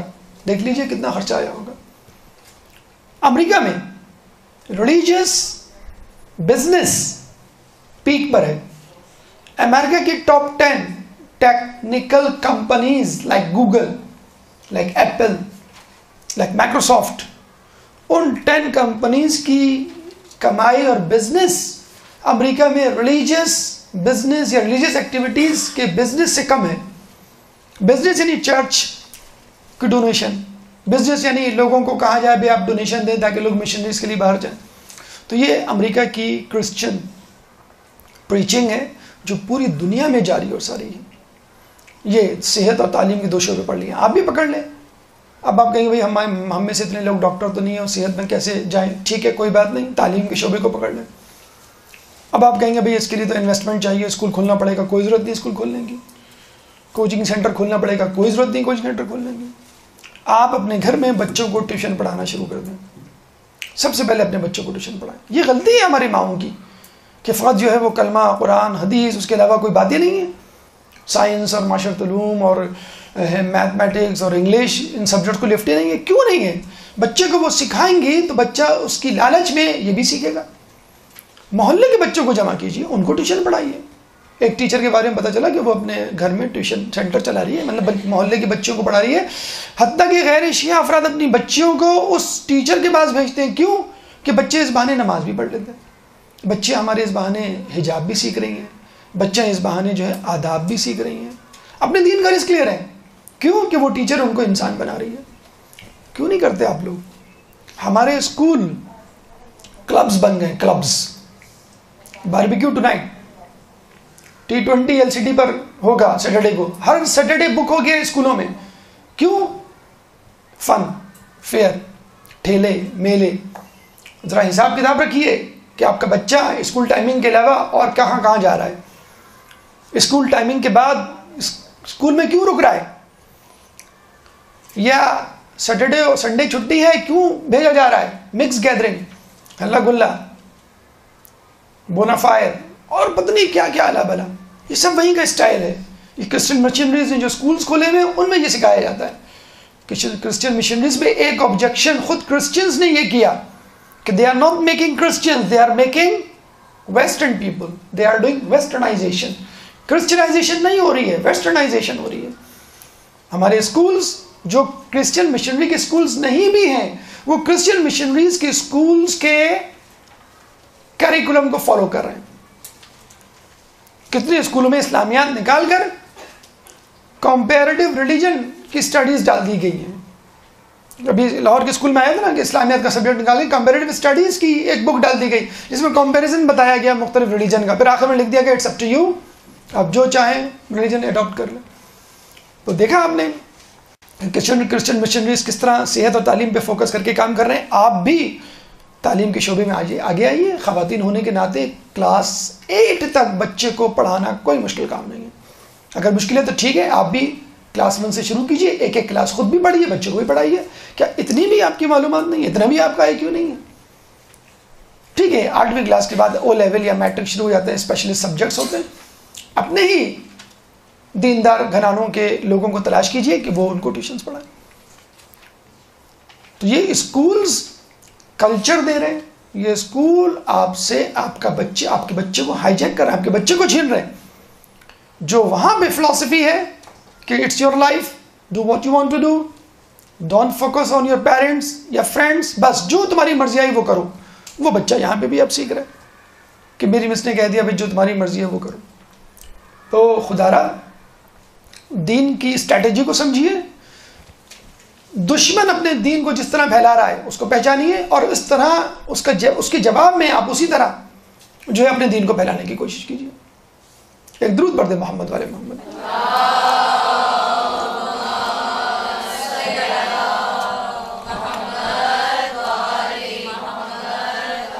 تبلیغ میں عورتوں کی اہمیت، ہماری گفتگو کا دوسرا مرحلہ. مجھے یہ بتائیے، جنگ و جدل، لڑائی جھگڑا، چوراہا، یہ ایسی جگہیں ہیں جہاں پہ عورتوں کو لے کے جایا جائے؟ نہ عورتیں چاہتی ہیں، نہ گھر کے مرد چاہتے ہیں. کہ ایسی جگہ جہاں پہ بہت سارے مرد جمع ہوں، مناسب نہیں عورتوں کو جانا. ایسی جگہ جہاں پہ جنگ و جدل، مار کٹائی، لڑائی جھگڑا ہو، مناسب نہیں ہے عورتوں کا جانا. اتنا بڑا مار کٹائی، سر پھٹول، نیست نابود کرنے کی باتیں، جنگ، مجادلہ، مباہلے کی بات ہو رہی ہے. رسول اپنی پھول جیسی بیٹی کو لے کے جا رہے ہیں. وہ بیٹی کہ جب اس نے رسول سے پوچھا کہ کام کے معاملات میں کیا ہم طے کریں، رسول نے کہا کہ گھر کا کام تمہارے ذمہ، باہر کا کام علی کے ذمہ. فاطمہ خوشی سے جھوم اٹھی کہ مجھے گھر سے باہر نہیں نکلنا پڑے گا. جو فاطمہ اس بات کو سن کے جھوم اٹھی کہ مجھے گھر سے باہر نکلنا نہیں پڑے گا، اس فاطمہ کو باہر نکالا جا رہا ہے کہ باہر نکلو. وہ فاطمہ جو کہا کرتی تھی کہ بہترین عورت وہ ہے جس کو کوئی نہ دیکھے اور وہ کسی کو نہ دیکھے، اس فاطمہ کو کہا جا رہا ہے کہ تم باہر نکلو. کیوں؟ دین پہ برا وقت آ گیا ہے، قربانی دینے کا وقت ہے، اور تمہیں بھی گواہی دینی پڑے گی. مغربی دنیا الزام لگاتی ہے، الزام تراشی کرتی ہے ہم پہ کہ ہم نے عورت کو قید کر دیا ہے چادر چار دیواری کے نام پر، ان کو محبوس کر دیا ہے، ان کی کوئی ایکٹیویٹی نہیں ہے، وہ کچھ کر نہیں سکتی، کچھ کھیل نہیں سکتی. آپ دیکھ لیجئے اولمپکس میں کتنے گولڈ میڈلز لے کے آئی ہیں ایران کی خواتین. تو شانہ بشانہ چلنے کا مطلب نہیں ہے کہ آپ مردوں کے شانے سے شانے ٹکرائیں. شانہ بشانہ چلنے کا مطلب نہیں ہے کہ آپ بے حجاب گھر سے باہر جائیں. شانہ بشانہ چلنے کا مطلب یہ نہیں ہے کہ آپ جو ہے محفل کی جو ہے شان بن کر جو ہے وہ سیلیبریٹیز کی صورت میں ڈراموں اور فلموں میں کام کریں یا ایڈورٹیزمنٹ میں آئیں. شانہ بشانہ چلنے کا مطلب یہ نہیں ہے. اب تو نیوز میں بھی عورت کو بنا سنوار کے پیش کیا جاتا ہے. یہ ہے عورت کو شو پیس بنانا، بے حیائی اس میں لانا اور اس کے اندر شرم و حیا ختم کرنا، شانہ بشانہ چلنے کا مطلب. حج پہ کیا خواتین مردوں کے شانہ بشانہ نہیں چلتی؟ کیا خواتین جلوس میں شانہ بشانہ نہیں ہوتی؟ کیا خواتین نماز باجماعت میں مردوں کے شانہ بشانہ نہیں ہوتی؟ لیکن شولڈر سے شولڈر ٹکرانا ہمارے لیے جائز نہیں. امریکہ میں ایک خاتون نے تحریک چلائی ہوئی ہے جو بعد میں بدلا مولانا شبلی نعمانی کی پوتی ہیں، جنہوں نے جو ہے وہ نماز کی امامت بھی کروائی کہ عورت نماز امامت کروا سکتی ہے، اور وہ گھس جاتی ہیں نماز جمعہ کے اجتماعات میں نیو یارک میں اور مردوں کے بیچ میں آ کے کھڑے ہو جاتے ہیں. اللہ اکبر. اب لوگ کہتے ہیں بھائی عورتوں کا جو ہے وہ نیچے ہے، آپ اوپر نہ آئیں. کہ نہیں میں تو یہاں پڑھوں گی. نہیں مناسب نہیں ہے، یہ ہماری جو ہے وہ اٹینشن ڈائیورٹ ہوتی ہے. کہ this is your business, mind your own business, اپنی نظروں کا خیال کرو، میں تو تم لوگوں کے ساتھ پڑھوں گی. یہ دیکھیں آپ اس قسم کی عورتیں الحمدللہ وہ ہمارے مکتبہ فکر سے تعلق نہیں رکھتی، لیکن اس طرح کی بھی بیوقوف عورتیں میدان میں آ گئی ہیں کہ ہم جو ہے مردوں کے شانہ بشانہ نماز پڑھیں گے. ہمارے یہاں عورتیں پیچھے نماز پڑھتی ہیں. ایک انداز ہوتا ہے، ایک طریقہ ہوتا ہے جس کو مغرب بھی تسلیم کرتا ہے کہ عورت کی ایک حیا، ایک ڈگنیٹی ہوتی ہے. وہاں پہ بھی ہے نا کہ لیڈیز فرسٹ. اگر قطار میں بہت سارے مرد کھڑے ہوئے ہوں، ایک عورت آ جائے تو فوراً ہٹ جاتے ہیں، جی پلیز آپ آگے آ جائیں. تو عورتوں کو شانہ بچانے کا مطلب یہ ہے کہ عورت دین کے معاملے میں مرد کی مددگار بنے. لیکن علی نے اتنے لوگوں کو دیکھا، اتنے لوگوں کے ساتھ جنگیں لڑیں. علی نے کبھی کسی کو کہا کہ یہ میرا ساتھی ہے؟ علی نے کیا کہا شادی کے دوسرے دن؟ فاطمہ کو دین کا بہترین معاون پایا. آپ کی اللہم صلی علی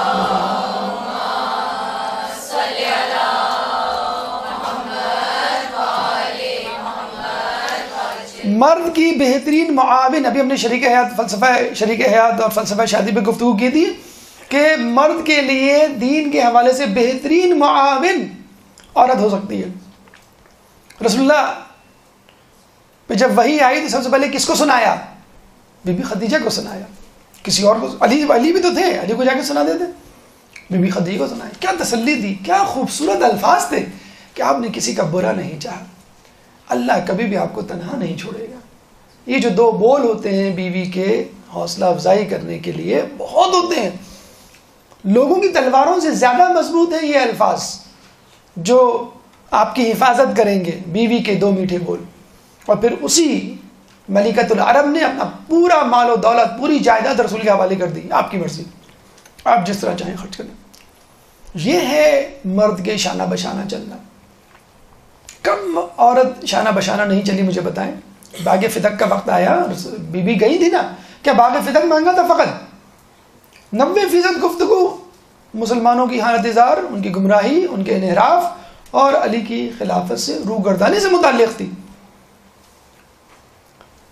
گھر میں بیٹھی رہتی تھی بی بی سیدہ کہ اللہ کے رسول نے مجھے، میرے بابا نے مجھے گھر کا کام دیا ہے. جب جنگ خندق میں پتہ چلا کہ مسلمان بھوکے ہیں، رسول بھوکے ہیں، روٹیاں لے کے پہنچ گئیں. کتنی دور ہے مدینہ، مسجد نبوی اور جنگ خندق، ایک عورت تنہا تنہا وہاں پہنچ جاتی ہے. جنگ احد میں جب پتہ چلتا ہے رسول شہید ہو گئے، جب افواہ اڑتی ہے، لوگ چلے گئے، فرار ہو گئے. بی بی سیدہ گھر سے نکل کر جنگ احد کے میدان میں. کتنی دور ہے جنگ احد کا میدان. تو جب نکلنے کا موقع تھا تو بی بی نکلی. اس کو کہتے ہیں شانہ بشانہ چلنا. تو آپ بھی دین کے معاملے میں شانہ بشانہ چلیے. عیسائیوں کے حوالے سے گفتگو ہے، عیسائیوں کے حوالے سے موبائلہ کی بات ہے. آپ فوراً یہ کہہ دیتے ہیں کہ ہمارے گھر کے مرد بہت سخت ہیں، ہمارے شوہر اجازت نہیں دیتے، ہمارے بھائی برا مناتے ہیں. اس لیے کہ آپ نے اپنے گھر کے کاموں میں کوتاہی کی ہوئی ہے، مدرسے کو آڑ بنا کر کہ بھئی پڑھائی بہت ہے، مجلسیں پڑھنی ہے، یہ ہے وہ ہے، آپ ذرا خود استری کر لیجئے گا، آپ ذرا سا چائے ذرا خود بنا لیے گا، بچے کو ذرا تیار کر کے بھیج دیجیے گا، میری ذرا آنکھ نہ کھلے وغیرہ وغیرہ. تو وہ مرد بھی سمجھ جائے گا نا کہ ان کے انداز میں جو تبدیلی آئی ہے، خدمت میں جو کمی واقع ہوئی ہے، مدرسے جانے کی وجہ سے ہوئی ہے، دیندار بننے کی وجہ سے ہوئی ہے. امام کے پاس وہ شخص آیا، کہنے لگا کہ مجھے، میری ماں عیسائی ہے، میں تو مسلمان ہو گیا ہوں، ماں عیسائی ہے، کیا کروں؟ انہوں نے کیا کہا؟ کہہ سکتے تھے کیپ دا ڈسٹینس، فاصلہ رکھنا ذرا، یہ نہ ہو کہ وہ تمہیں دوبارہ عیسائی کر لے. فاصلہ رکھنا ذرا، یہ نہ ہو کہ وہ تمہیں ورغلا دے. نہیں، اس سے اور قریب ہو جاؤ. کس سے؟ عیسائی سے. عیسائی ماں سے اور قریب ہو جاؤ. جب تم عیسائی تھے اس وقت نہیں تھے نا اتنا قریب، اب اور قریب ہو جاؤ، خدمت کرو اس کی. اور کچھ بھی نہیں کہا، کچھ بھی نہیں کہا امام نے. وہ گیا خدمت کرنے لگا. ماں نے پوچھا خیریت تو ہے؟ تجھ میں ایسی تبدیلی کیا آ گئی کہ میں مسلمان ہو گیا ہوں؟ مسلمان ہو گیا ہے تو کیا مسلمان بیٹے اپنی ماؤں کی زیادہ خدمت کرتے؟ کریں ہاں. کہنا بس ٹھیک ہے، پھر میں بھی مسلمان ہو جاتی ہوں.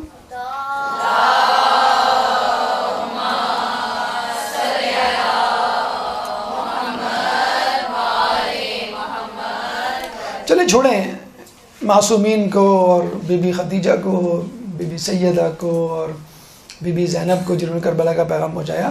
کسی کرسچن لیڈی کی بات کرتے ہیں تاکہ تھوڑی سی آپ کی غیرت میں جو ہے وہ ابال آئے. مدر ٹریسا کا نام سنا ہے آپ نے؟ مدر ٹریسا کو نوبل پرائز ملا تھا 1997 میں. کون مدر ٹریسا؟ 1910 میں پیدا ہوئی البانیہ میں، اور وہاں سے انڈیا گئی.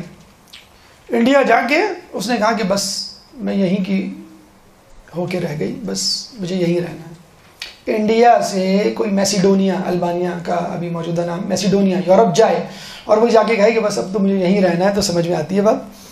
وہاں کی کشادہ خوبصورت سڑکیں دیکھ کر، لذیذ کھانے دیکھ کر، امیگریشن حاصل کر کے بات سمجھ میں آتی. پاکستان سے کوئی آسٹریلیا جائے اب کہے بھائی میں نہیں جا رہا پاکستان، ٹھیک ہے بالکل صحیح فیصلہ ہے آپ کا. اور آسٹریلیا سے کوئی پاکستان آ جائے، کراچی میں بھی مجھے یہیں رہنا ہے، مجھے بہت اچھا لگ رہا ہے، پاگل ہو گئے ہو گیا. مدر ٹریسا آئی 1940s میں اور 10 سال بعد اس نے فیصلہ کیا میں یہیں رہوں گی، یہاں سے نہیں جاؤں گی. دیکھیں اس کی ویڈیو کلپس انٹرنیٹ پہ موجود ہیں، کس طرح وہ غریب بچوں کو، بیمار بچوں کو، جزامی بچوں کو گلے لگا لگا کر کھانا کھلا رہی ہے. 50 سال سے زیادہ عرصے رہی ہے یہاں پر. 1997 میں اس کا انتقال ہوا ہے اور اب پوپ فرانسس نے اس کو سینٹ کا درجہ دیا ہے. سینٹ کا درجہ ملتا نہیں ہے، ملتا ہے تو بڑی مشکل سے ملتا ہے عورت کو. جیسے ہمارے یہاں عورت مجتہدین کتنی ہوں گی؟ بہت کم. تو وہاں پہ سینٹ کا مطلب ہوتا ہے جیسے ولی اللہ، اللہ کا ولی، جس پہ جو ہے الہام ہوتا ہو، وحی ہوتی ہو، اور عیسیٰ علیہ السلام آتے ہوں بات کرنے وغیرہ وغیرہ. سینٹ کا درجہ دیا گیا، نوبل پرائز اس کو دیا گیا ہے. صرف مدر ٹریسا نے اپنے ہاتھوں سے 500 آرگنائزیشنز بنائی تھی. 500. اب بنا سکتی ہیں آپ میں سے کوئی ایک 500 مدرسے؟ 500 افراد کو پڑھا دیں آپ، 50 افراد کو پڑھا دیں، 5 افراد کو پڑھا دیں آپ. مدر ٹریسا جس کے بارے میں ہمیں یقین ہے، جس کے بارے میں کیا ہے، ہم تو مسلمانوں کے بارے میں کہتے ہیں، جو 1000 سال تک عبادت کرے، جو 1000 سال تک عبادت کرے، پھر 1000 سال تک عبادت کرے، اور وہ پنجتن سے محبت نہ رکھے تو اوندے منہ جہنم میں جائے گا. مدر ٹریسا کی کیا اوقات. ہم تو اس مسلمان کے لیے بھی کہتے ہیں کہ جو ولایت پہ یقین نہ رکھے. تو جس کو نہیں پہنچنا کہیں وہ اتنی محنت کر رہا ہے، اور ہم مسلمان بی بی زینب گناہ دیکھیے، بی بی خدیجہ گناہ دیکھیے، بی بی سیدہ گناہ دیکھیے، بہت ہو چکی. یہ کہہ کر وہ معصوم ہیں، وہ معصومہ ہیں، وہ اہل بیت کے. مدر ٹریسا تو نہیں ہے نا معصوم، وہ تو مسلمان بھی نہیں ہے. اس نے کیسے اپنی زندگی گزار لی؟ اچھا ننس تو ان کی شادی کرتی نہیں ہے، اکیلی ذات 50 سال سے زیادہ اس نے. یہی مدر ٹریسا کو دیکھ کر انڈیا میں یہ ہلچل مچی تھی کہ یہ ایک عورت نے آ کے کتنے لوگوں کو عیسائی بنا دیا ہے، اینٹی کنورژن بل پاس کرو. فوراً اینٹی کنورژن بل پاس کیا گیا. ایک عورت نے انڈیا کے ہندوؤں کی چولیاں ہلا دی تھی، ان کے مذہب میں جو ہے وہ دراڑیں ڈال دی تھی. ایک عورت نے پریشان کر دیا تھا پورے انڈیا کو. کتنی عورتیں جو ہے پوری دنیا میں عیسائی مشنریز میں کام کر رہی ہیں. ہم کیا کام کر رہے ہیں؟ آپ کہتے ہیں کہ بھئی ہم عورتیں ہیں، ہم عورت ہیں. مدر ٹریسا کی چھوٹی سی تصویر لے لیجئے، اپنے پرس میں رکھ لیجئے. جب بھی ہو نا کہ اب میں عورت ہوں، میں کیا کر سکتی ہوں، مدر ٹریسا کو نکال کے دیکھا کریں. بی بی سیدہ اور ان کے بارے میں تو آپ کہہ دیتی ہیں کہ بھی وہ معصوم ہیں، معصومہ ہیں، ہم ان کے برابر کیا کریں. تو جب عیسائی اپنے مذہب کی تبلیغ میں کوئی دقیقہ فروغ گزاش نہیں کرے تو ہم کس انتظار میں بیٹھے ہوئے ہیں؟ امام کو اس طرح کے لوگ چاہیے جو کہیں بھائی ہمارے کہتے ہیں نا کہ بھائی آپ کے پاس فرصت نہیں ہے، چھٹی میں تو فرصت ہوگی. ارے بھائی ایک ہی تو ویکینڈ ملتا ہے، ایک ہی تو دن ہوتا ہے حلوہ پوری اور نہاری کھانے کا. اس میں بھی آپ کہیں جو ہم مدرسے چلے جائیں، ایک ہی دن تو ہوتا ہے شاپنگ کرنے کا اور لوگوں سے ملنے ملانے کا، انٹرٹینمنٹ کا. اس میں آپ کہتے ہیں ہم مدرسے چلے جائیں. تو خدا را جان جائیے، اگر آپ کو جنت میں جانا ہے تو اسی رستے پہ چل کر جانا ہوگا جس رستے پہ اہل بیت چل کر گئے. کوئی شارٹ کٹ نہیں ہوگا. اگر شارٹ کٹ ہوگا تو وہ باطل کا رستہ ہوگا، وہ شیطان کا دیا ہوا کوئی رستہ ہوگا، کوئی تدبیر ہوگی. ایک درود پڑھ دیں محمد علی محمد.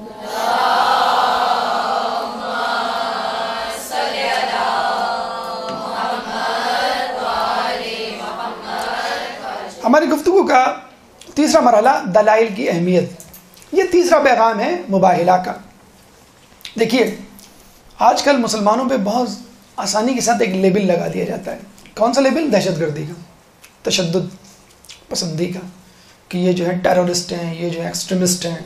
اور اب تو ماشاءاللہ یو این او میں بڑی تقریر کی تیاری کر کے گئے تھے ہمارے پرائم منسٹر. پتہ چلا کہ ان لوگوں نے آ کے روسٹرم پہ کہہ دیا پاکستان از اے ٹیرورسٹ اسٹیٹ، ڈکلیئر کریں آپ.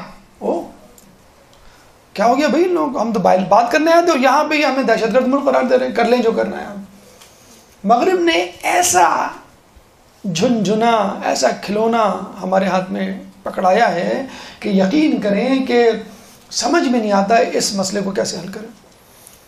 ایک عورت حجاب کی حالت میں ایروپلین میں داخل ہوتی ہے. آپ باہر جائیں بھائی، ہمیں خطرہ ہے، آپ نے بم باندھا ہوا ہے اندر، نہیں چلے گی فلائٹ، روک لیں بھائی اس کو. پورے مسافر کھڑے ہو گئے، فلائٹ روک دی، اس عورت کو اترنا پڑا.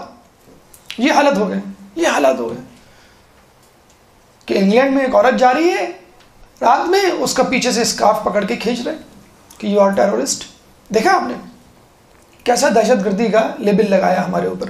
اور ماشاءاللہ ہمارے یہاں سادہ بیوقوف قسم کے مسلمانوں کی بھی کمی نہیں ہے. وہ بھی کہیں ٹھیک ہے تم نے ہمیں برا کہا تو ہم برا بن کے دکھائیں گے، ہم دہشت بن کے دکھائیں گے. اور پھر انہوں نے اپنے کچھ لوگوں کے ساتھ مل کے یہ داعش، آئسس، القاعدہ، طالبان، یہ تمام چیزیں کھڑی کی. اور پھر کہہ رہے ہیں کہ یہ لوگ جو ہیں دہشت گرد ہیں، یہی اصل اسلام ہے. فتنہ نامی ایک مووی بنی تھی پچھلی صدی میں ہالینڈ سے. تو اس شخص نے قرآن کی آیتیں نکال کے کاٹ چھانٹ کر کے پس منظر سے ہٹا کر مووی بنائی تھی کہ اسلام از اے ٹیرورسٹ ریلیجن، یہ ٹیرورزم پھیلا رہا ہے. اتنی خطرناک مووی کہ وہ امریکہ میں بین ہو گئی. اب بھی یہی ہو رہا ہے کہ مسلمانوں کو دہشت گردی 9/11 کا واقعہ ہو گیا، 9/11 فارنہائٹ بنائی گئی، بتایا گیا کہ بھئی یہ واقعہ جو ہے مشکوک ہے، یہ سارے یہودی اس دن غائب تھے اس بلڈنگ سے، اس پہ یقین نہ کریں. لیکن اس کے باوجود کہ مسلمان جو ہے وہ دہشت گرد ہے. اچھا اس وقت کوئی عیسائی، اب عیسائی کو تبلیغ کریں، پوری دنیا میں مسلمانوں سے بھی زیادہ عیسائی ہے نا، تو وہ اگر آپ کو سورہ آل عمران کی آیت نمبر 61 نکال کے دکھا دے، آپ کے پاس کیا جواب ہوگا؟ ابھی ہم نے آیت پڑھی نا کہ فمن حاجک فیہ من بعد ما جاءک من العلم فقل تعالوا ندعو ابناءنا وابناءکم ونساءنا ونساءکم وانفسنا وانفسکم ثم نبتہل فنجعل لعنۃ اللہ علی الکاذبین. اگر وہ آیات آپ کو نکال کے دکھا دے، دیکھو تم کہتے ہو کہ دہشت گرد نہیں ہو، تم لوگوں کی گفتگو شروع ہی ثم نبتہل فنجعل سے ہوتی ہے، تم لوگ تو بعد میں کرتے ہو، لعنت پہلے بھیجتے ہو. تمہارا رسول چلا گیا تھا اپنے پنجتن کے ساتھ اور دعا کرنے کی لعنت بھیجنے کے لیے، وہ چھوڑو، اس کا کیا انجام ہوا اس مباحلے کا؟ مجھے یہ بتاؤ. تم لوگ بات کم کرتے ہو، دہشت گردی زیادہ پھیلاتے ہو. تمہارے رسول نے سب سے پہلے دہشت گردی پھیلائی. دیکھو عیسائیوں سے چاہیے تھا کہ بات کرتے، رسول سمجھاتے، اگر ہم باطل پر دے تو ہمیں قائل کر دے، اور تمہارا رسول ہمیں بد دعائیں دینے پہنچ گیا، ہم تو نہیں قبول کریں گے کبھی تمہارا اسلام. کیا جواب ہے آپ کے پاس؟ آپ اس کو بتائیے. تم نے ایک آیت پیش کی ہے مباحلہ کی. سورہ آل عمران میں 80 آیات ہیں مباحلہ کی، 80 آیات. یہ جو مباحلہ سے پہلے کہ جو حالات ہیں، کبھی آپ سنیں صادق صاحب کے 7 لیکچرز ہیں حیات القلوب میں، صفحے کے صفحے بھرے ہوئے، کہ مباحلے سے پہلے کیا ہوا تھا؟ مناظرہ. مباحلے سے پہلے کیا ہوا تھا؟ مباحثہ. مباحلے سے پہلے کیا ہوا تھا؟ مذاکرہ، مصالحہ. یہ تمام چیزیں جب ہو گئیں، لاتوں کے بت باتوں سے نہیں مانیں گے، گھی سیدھی انگلیوں سے نہیں نکلے گا. پھر اللہ نے کہا ثم نبتہل فنجعل، تم نہیں باز آؤ گے. تم لوگوں سے ڈسکشن کر لیا، بہت کر لیا، تم لوگوں نے بات نہیں مانی. 80 آیات مباحلے کے لیے، 79 مرتبہ اللہ نے سمجھایا، دیکھو مت کرو، دیکھو باز آ جاؤ. ماں اپنے بیٹے کو کتنی مرتبہ سمجھاتی ہے اور اس کے بعد دھمکی دیتی ہے کہ میں تمہیں تمہارے ابو سے پٹوا دوں گی. کتنی مرتبہ؟ 1 2 3 4 5 10 مرتبہ. 10 مرتبہ بھی شاید مانی. 2-3 مرتبہ ماں کہتی ہوگی تو بیٹا خاموش ہو جاؤ، مجھے جو ہے وہ یہ ٹی وی پہ ڈرامہ دیکھنے دو، میں نے تمہارے ابو سے شکایت کر دوں. مثلا کوئی بھی آپ مثال دے دیں، وہ تو ہمارے منہ سے نکل گیا. آپ کوئی بھی مثال وہ دے دیں کہ مجھے کھانا پکانے دو، مجھے قرآن پڑھنے دو، مجھے نماز پڑھنے دو، تمہارے ابو سے شکایت کروں گی. 1 مرتبہ 2 مرتبہ 3 مرتبہ. ذرا اس کو بلا لیجئے، یہ بہت شور کر رہا ہے یہاں پر.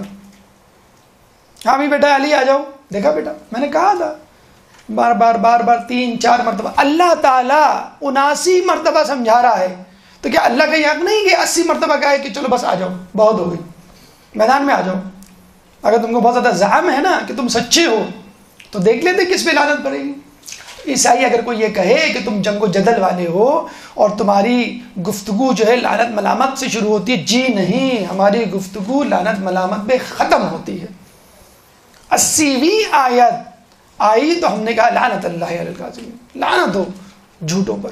اس سے پہلے ہم نے پیار محبت سے سمجھایا انہیں عیسائیوں کو. یہودی کہا کرتے تھے قالوا لن ندخل الى الجنہ من كان هودا او نصارى تلك امانيهم قل هاتوا برهانكم ان كنتم صادقين.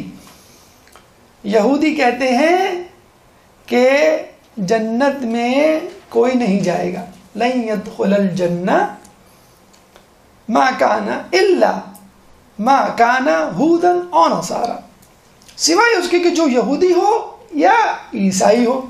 تلک امانیہم، یہ تمہاری خام خیالی ہے، یہ تمہارا گیس ورک ہے، تمہارے اٹکل بچوں ہیں، تمہارے جو ہیں سبز باغ ہیں، شیخ چلی کے خواب ہیں جو تم دیکھ رہے ہو. تلک امانیہم.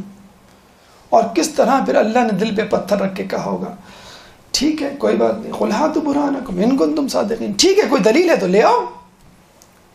ارے خدا تو خود کہہ رہے لعنت اللہ علی الکاذبین، تو خود کہہ رہا ہے یہود و نصارانی جو ہیں وہ باطل پر ہیں، تو نے بھیجا ہی محمد کو اس لیے ہے کہ اسلام کا پیغام ہو جائے. آپ اس سے کہہ رہے ہیں، ان گمراہ فرقوں سے، مذہب والوں سے کہہ رہے ہیں قل ہاتوا برہانکم ان کنتم. آپ کو تو کہنا چاہیے تھا کہ تم لوگ جہنم میں جاؤ گے، تم لوگ اس قابل نہیں ہو، بلکہ میں سب کو ڈال دوں گا، یہود و نصارہ کو نہیں ڈالوں گا. تم نے کیوں دعویٰ کیا کہ ہمارا جنت میں قبضہ ہے یا ہم جائیں گے جنت میں؟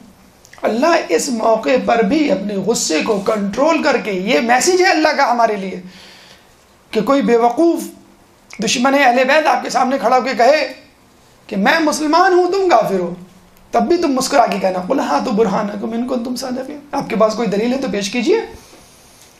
اللہ جب یہود و نصارہ کی بات سن رہا ہے اور غور سے سن رہا ہے، ٹھنڈے دل سے سن رہا ہے اور کہہ رہا ہے کہ تم دلیل ہو تو لے کر آ جاؤ، تو آپ کو بھی چاہیے دلیل پیش کریں. تو یہ جو ہمارے خلاف پروپیگنڈا ہے ایکسٹریمزم کا جو کر رہے ہیں ان کو دہشت گردی مبارک. کوئی ایک تنظیم، کوئی ایک شخص، کوئی ایک مکتبہ فکر مذہب تشیع میں سے نہیں ملے گا جو ان کو سپورٹ کرتا ہو. کوئی ایک شخص نہیں ملے گا تو دہشت گردی کے واقعات میں جو پکڑا گیا ہو. باقاعدہ امریکہ میں بل پاس ہوا ہے کہ جن کے رشتہ دار ہلاک ہوئے 9/11 میں وہ سعودی گورنمنٹ کے خلاف کیس کر سکتے ہیں اور ان سے قصاص بلڈ منی لے سکتے ہیں.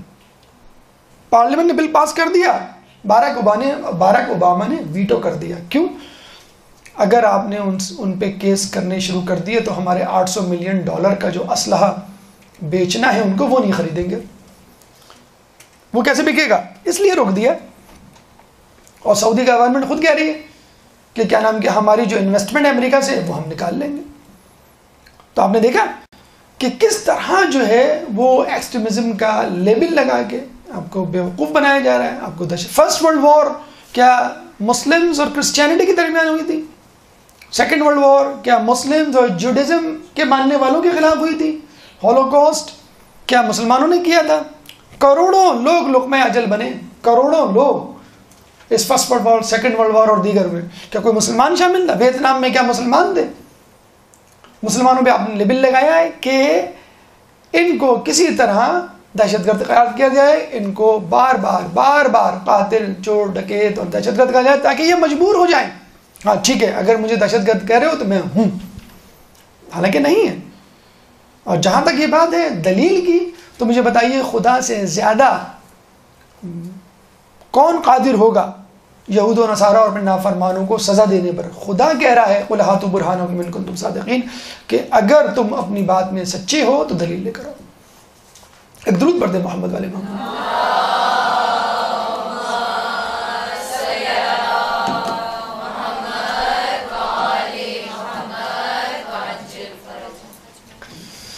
اچھا، دلائل کی اہمیت ہو گئی. اب آ جائے توحید کی اہمیت، ہماری گفتگو کا چوتھا مرحلہ. دیکھیں اصل جو بون آف کنٹینشن تھی، جو ایشو تھا، جو کور پرابلم تھا، وہ توحید کا تھا. آپ نے سنا ہوگا کہ وہ کہتے تھے عیسیٰ علیہ السلام کا کوئی باپ نہیں تھا. اب یا تو دو باتیں ہیں، یا تو ولد الزنا مان لیں ان کو نعوذ باللہ، یا پھر خدا کا بیٹا. اول الذکر قابل قبول نہیں، وہ بہت پائس تھی، معصومہ تھی بی بی مریم، تو یہ اللہ کے بیٹے ہوئے. بہت کلیئر کٹ جواب تھا اس کا. رسول اللہ دے سکتے تھے، رسول اللہ نے کہا کہ میں کل جواب دوں گا. یہ بھی ہمارے لیے ایک میسج ہے. اگر بات معلوم نہ ہو یا بہت اہم بات ہو اور آپ کو خطرہ ہو کہ میں بات اگر غلطی ہو گئی تو بہت بڑا مسئلہ ہو سکتا ہے حلال حرام کا، تو آپ خاموش ہو جائیے، میں پوچھ کے بتاؤں گا. اگلے دن رسول اللہ کے پاس وحی آئی، رسول اللہ واپس آئے. اِنَّا مَثَلَ عِيسَىٰ عِنْدَ اللَّهِ كَمَثَلِ آدَمَ، سورہ آل عمران آیت نمبر 59. اِنَّ مَثَلَ عِيسَىٰ عِنْدَ اللَّهِ كَمَثَلِ آدَمَ، عیسیٰ کی مثال اللہ کے نزدیک آدم کی سی ہے. خلقه من تراب ثم قال كن فيكون، ہم نے اسے تراب سے پیدا کیا، مٹی سے، اور پھر کہا ہو جا، اور وہ ہو گیا. الحق کو، اب یہ 60ویں آیت، 60th آیت. الحق من ربک، حق تمہارے رب کی طرف سے. کس کی طرف اشارہ کر رہا ہے اللہ؟ یہودیوں کی طرف، عیسائیوں کی طرف، مشرکوں کی طرف؟ جی نہیں، رسول کی طرف. سنیے جملہ کیا کہہ رہا ہے اللہ، بڑے سخت جملے اللہ نے 2-3 موقعوں پہ کہیں. وَإِن لَمْ تَفْعَلْ فَمَا بَلَّغْتَ رِسَالَتَهُ، وہ والا جملہ کہا تھا فَاسْتَقِمْ كَمَا أُمِرْتَ، استقامت کا مظاہرہ کرو جیسا کہ کہا گیا ہے. یہ بھی بڑا ایک سخت جملہ تھا سورہ ہود کا. رسول نے کہا تھا سورہ ہود نے مجھے بوڑھا کر دیا. یہ بھی ایک بڑا سخت جملہ. الحق من ربک، حق تمہارے رب کی طرف سے. فَلَا تَكُن مِّنَ الْمُمْتَرِينَ، اور تم شک کرنے والوں میں سے نہ ہو جا. اے اللہ تو کس کو کہہ رہا ہے شک کرنے کا؟ رسول کو جو رحمت للعالمین ہے، جس نے تجھ سے دو بدو بات کی، جنت دوزخ کو اپنی آنکھوں سے دیکھا، جس میں جبرائیل اترتے ہیں، تو ان کو کہہ رہا ہے کہ تم شک مت کرنا. بتانے کے لیے کہ اتنی ازہر من الشمس بات ہے کہ تم بھی ہوشیار رہنا اس بات میں. تو اگر تم نہیں شک کرنا تو اور لوگوں کو تو بدرجہ اولا شک نہیں کرنا چاہیے. فلا تکم من الممترین، اور تم شک کرنے والے میں سے نہیں ہو جانا. اور جب یہ بات کہہ دی پھر کہا فمن حاجک فیہ من بعد من العلم، جو ہے نا من العلم، اس علم کے بعد، اس علم کے آ جانے کے بعد تم سے کٹ حجتی کرے تو کون سا علم؟ یہ والا، ان مثل عیسی عند اللہ کمثل آدم خلقہ من تراب ثم قال کن فیکون. اس علم کے بعد یہ جو آیت ہے، تو اللہ تعالیٰ نے 80 آیت میں ایکسپلین کیا توحید کو، اللہ تعالیٰ نے ایکسپلین کیا دلائل کو. اچھا ابھی جو ہم نے بات کی کہ توحید جو اصل ایشو تھا، تو اس میں سورہ آل عمران کی آیت نمبر 64 میں اس توحید کا تذکرہ اللہ تعالیٰ نے بہت لطیف پیرائی میں اور بہت وضاحت کے ساتھ کیا ہے. اس سے پہلے جو دعوت تبلیغ کے حوالے سے ہم نے آیت پڑھی تھی، آپ کے سامنے کیا پڑھی تھی کہ قل یا اہل الکتاب تعالوا، تعالوا کے بعد ندعو نہیں آیا، ابناءنا نہیں آیا، سختی والا لہجہ نہیں آیا. تعالوا کا مطلب یہ نہیں ہوتا ہے ہر مرتبہ سختی. باپ اپنے بیٹے بلاتے ہیں آ جاؤ بیٹا ادھر آ جاؤ، ابو آ گئے بس ڈنڈا لے کے بیٹے، نہیں بیٹا میں آپ کے لیے آئس کریم لے کر آیا ہوں. سو تعالوا الی کلمۃ سواء بینا و بینکم، کہ اہل کتاب آؤ اس کلمے کی طرف جو تمہارے ہمارے درمیان مشترکہ ہے. یہ ہم نے آیت ادھوری چھوڑ دی تھی پہلے، اب اس کو مکمل کرتے ہیں. کون سا کلمہ مشترکہ ہے؟ اللہ نعبد الا اللہ، کہ ہم اللہ کے سوا کسی کی عبادت نہیں کریں گے. ولا نشرک بہ شیئا، اور اس میں کسی کو شریک نہیں ٹھہرائیں گے. ولا یتخذ بعضنا بعضا اربابا من دون اللہ، اور ہم میں سے کوئی اللہ کو چھوڑ کر ایک دوسرے کو خدا نہیں بنائے گا. آپ نے دیکھا اللہ نے توحید کا تذکرہ کس طرح کیا ہے. پہلی مرتبہ کہا ہے اللہ نعبد الا اللہ، کہ ہم اللہ کے سوا کسی کی عبادت نہیں کریں گے. کافی تھا، انف، اچھی طرح ایکسپلین کر دیا اللہ. اب مزید وضاحت کی کیا؟ نہیں، بہت امپورٹنٹ بات ہے. لیٹ می سے اٹ ان انادر وے، ایک اور طریقے سے اس بات کو سن لیں آپ. ولا نشرک بہ شیئا، اور اس میں کسی کو شریک بھی نہیں ٹھہرائیں گے. اچھا، دوسری مرتبہ دوسرے انداز سے، ٹھیک ہے کافی ہے؟ نہیں، ایک اور انداز سے مجھے سمجھانے دو. ایک اور قسم کا شرک ہوتا ہے جو لوگ کرتے ہیں اور سمجھتے نہیں ہیں شرک ہے. کون سا شرک ہے؟ ولا یتخذ بعضنا بعضا اربابا من دون اللہ، اور ہم میں سے کوئی ایک دوسرے کو خدا کو چھوڑ کر ایک دوسرے کو خدا نہیں بنائے گا. فَإِن تَوَلُّوا، اور اگر کوئی ایسا کرے، کیونکہ جو لوگ تھے وہاں پہ وہ روگردانی کرتے تھے، تو اگر کوئی کہے فَقُولُوا اشْهَدُوا بِأَنَّا مُسْلِمُونَ، تو ان سے کہنا، گواہ رہنا کہ میں مسلمان ہوں، تمہاری طرح نہیں ہوں. 3 مرتبہ ایکسپلین کرنے کی ضرورت کیا تھی؟ توحید کی حیثیت سے ہم بات کر رہے ہیں کہ آپ نے کہا کہ اللہ کے سوا کسی کی عبادت نہیں کریں گے، آپ نے کہا کہ ہم کسی کو شریک نہیں ٹھہرائیں گے. اب اللہ نے یہ جو بات کی، اس بات کو ایک صحابی نے پکڑ لیا کہ ہم اللہ کے سوا، یعنی اللہ کو چھوڑ کر ایک دوسرے کو خدا نہیں بنائیں گے. عدی بن حاتم نام تھا اس کا، وہ پہلے عیسائی تھا، پھر مسلمان ہو گیا. رسول اللہ کے پاس کہا جو اربابم ہے وہ کس کی طرف اشارہ ہے؟ رسول نے کہا عیسائی علماء کی طرف. یعنی ہم خدا کو چھوڑ کے ایک دوسرے کو، ہم میں سے بعض کو، یعنی عیسائی علماء کو خدا نہیں بنائیں گے. تو ہم نے تو کبھی عیسائی علماء کو خدا نہیں بنایا. ہاں، عیسیٰ علیہ السلام کو ہم خدا کہہ جاتے تھے جو کہ غلط تھا، لیکن پھر بھی ہم نے کبھی عیسیٰ علماء کو تو خدا نہیں بنایا. رسول نے کہا کبھی ایسا ہوتا تھا کہ وہ تمہارے لیے کوئی فتویٰ دیتے تھے، اور وہ فتویٰ جو ہے انجیل یا بائبل کے خلاف جاتا تھا اپنی کتاب کے. وہ انہوں نے کہا کہ ہاں ایسا تو ہوتا تھا. کہنا تمہیں معلوم ہوتا تھا کہ کتاب اللہ کے خلاف بات کر رہے ہیں؟ کہنا ہاں ہمیں معلوم ہوتا تھا. کہنا پھر بھی تم عمل کرتے تھے؟ کہنا ہاں ہم پھر بھی عمل کرتے تھے. تم کو معلوم ہوتا تھا کہ خدا کے خلاف بات کر رہے ہیں، خدا کے برخلاف جا رہے ہیں، پھر بھی کہنا ہاں ہم پھر بھی عمل کرتے تھے. کہنا بس یہی ہے خدا کے مقابلے میں ایک دوسرے کو خدا بنانا، انسانوں میں سے خدا بنانا. اب مجھے آپ یہ بتلائیے تھوڑی دیر رک کے، یہ جو فرقے بنتے ہیں وہ کیوں بنتے ہیں؟ کیا یہودیوں میں 71 فرقے جو وجود میں آئے توریت نے بنائے؟ توریت نے کہا کہ بھی 71 طریقے سے عبادت نہیں. کیا عیسائیوں میں جو 72 فرقے بنے وہ انجیل نے بنائے کہ بھئی اس طرح بھی کر لو، اس طرح بھی کر لو، اس طرح بھی کر لو؟ کیا مسلمانوں میں جو 73 فرقے ہیں وہ قرآن نے بنائے؟ قرآن نے تو نہیں بنائے. کس نے بنائے؟ جس نے قرآن کو پڑھ کے سمجھایا، ان لوگوں نے بنائے. کیوں؟ کہ انہوں نے غلط سمجھایا، اپنا قیاس کیا. جو تفسیر تھی وہ نہیں بیان کی. مولا علی لائے تھے نا تفسیر لکھ کر قرآن کی, 6 مہینے جو بالکل رو پہنچ رہے تھے, گھر میں تنہا رہے تھے, لے کر آئے تھے, دیکھو میں نے ہر آیات کو اس کی تنزیل, اس کے اشارے, تفصیل کے ساتھ جمع کر لیا ہے. لوگوں نے کہا ہمیں تمہارا قرآن نہیں چاہیے. تو علی نے کہا کہ اب تم اسے کبھی نہیں دیکھ سکو گی. اس کا مطلب یہ نہیں ہے کہ اب کوئی بھی صراط مستقیم پہ نہیں ہوگا. علی نے جگہ صفین پہ کہہ دیا تھا مسلمانوں میں 73 فرقے ہو کے رہیں گے, جس طرح یہودیوں میں 71, عیسائیوں میں 72, اسی طرح مسلمانوں میں 73. بدترین فرقہ وہ ہوگا جو میرا دشمن ہوگا. الٹا کر لیجئے, جو بہترین فرقہ ہوگا وہ علی کا دوست ہوگا.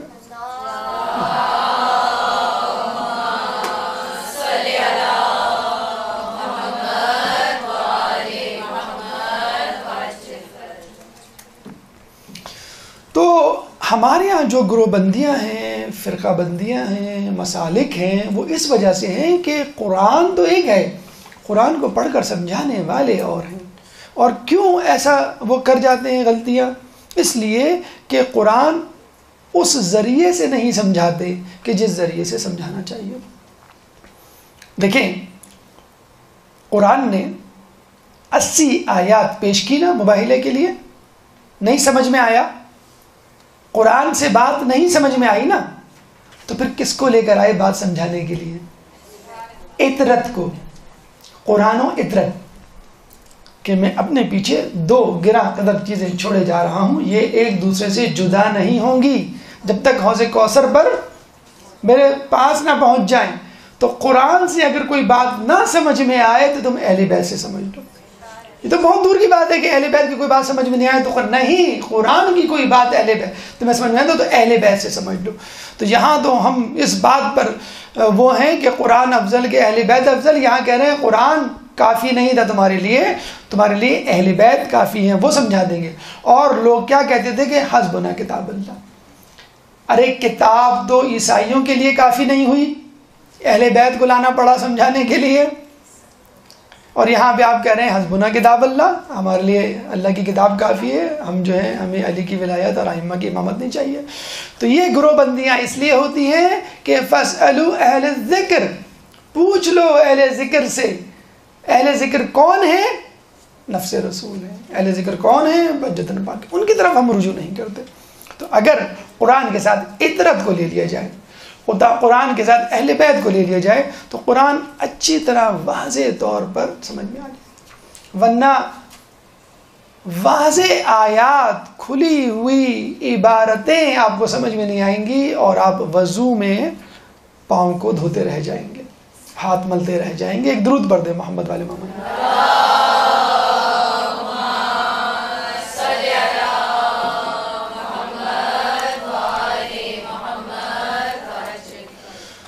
تو ہم نے پہلا پیغام آپ کو پہنچایا علم دین کی اہمیت, دوسرا پیغام آپ کو پہنچایا علم دین میں عورتوں کی, تبلیغ دین میں عورتوں کی اہمیت, تیسرا پیغام آپ کو پہنچایا دلائل کی اہمیت, چوتھا پیغام آپ کو پہنچایا کہ توحید کی اہمیت, پانچواں پیغام ایمان باللہ. یہ دیکھیں جتنی بھی گفتگو ہو رہی ہے ایمان کو بڑھانے کے لیے تو ہو رہی ہے. اور رسول اللہ کا ایمان ایسا تھا کہ اللہ نے یہ نہیں کہا فنسأل نبتہل فنسأل کا لفظ نہیں استعمال کیا, فنجعل, کہ ہم قرار دیں کس پر؟ جھوٹوں پہ اللہ کی لعنت. یعنی لعنت ہمارے ہاتھ میں ہے اور ہم کسی پہ بھی ڈال دیں. ہم اللہ سے دعا نہیں کریں گے اللہ جو جھوٹا ہے اس پہ لعنت دے, نہیں, ہم یہ کہیں گے جو جھوٹا ہے اس پہ لعنت آ جائے. یعنی گویا ہمارے قبضے میں ہے. فنجعل لعنت اللہ علی الکاذبین, فنجعل لعنت اللہ کہنا چاہیے تھا. اے اللہ ہم تو اس سے سوال کرتے ہیں کہ لعنت بھیج دے, نہیں, فنجعل تمہارے ہاتھ میں ہے لعنت. جیسے پانی کا گلاس میرے ہاتھ میں, میں کسی پہ پانی پھینک دوں, لعنت میرے ہاتھ میں کسی پہ پھینک دوں. اگر تم کو اپنے اوپر زعم ہے کہ تم سچے ہو تو یقیناً اللہ کی رضا تمہارے ہاتھ میں ہوگی, اس لیے فنجعل کا لفظ استعمال کیا. اور یہ وہی ایمان ہے کہ جس کو اپنے دل میں رکھتے ہوئے رسول کے جد ابراہیم آتش نمرود میں کود پڑے. یہ وہی ایمان ہے کہ جس کو ابراہیم کے جد نوح اپنے دل میں لیتے ہوئے کشتی میں سوار ہوئے کہ اللہ مجھے بچا لے گا اور تمام جو ہے دنیا چاہے ڈوب جائے میں بچ جاؤں گا. تو جس طرح نوح کی کشتی میں بیٹھنے والے بچ گئے، اسی طرح اہل بیت کی کشتی میں بیٹھنے والے بھی بچ جائیں گے۔ درود پڑھ دیں محمد والے محمد۔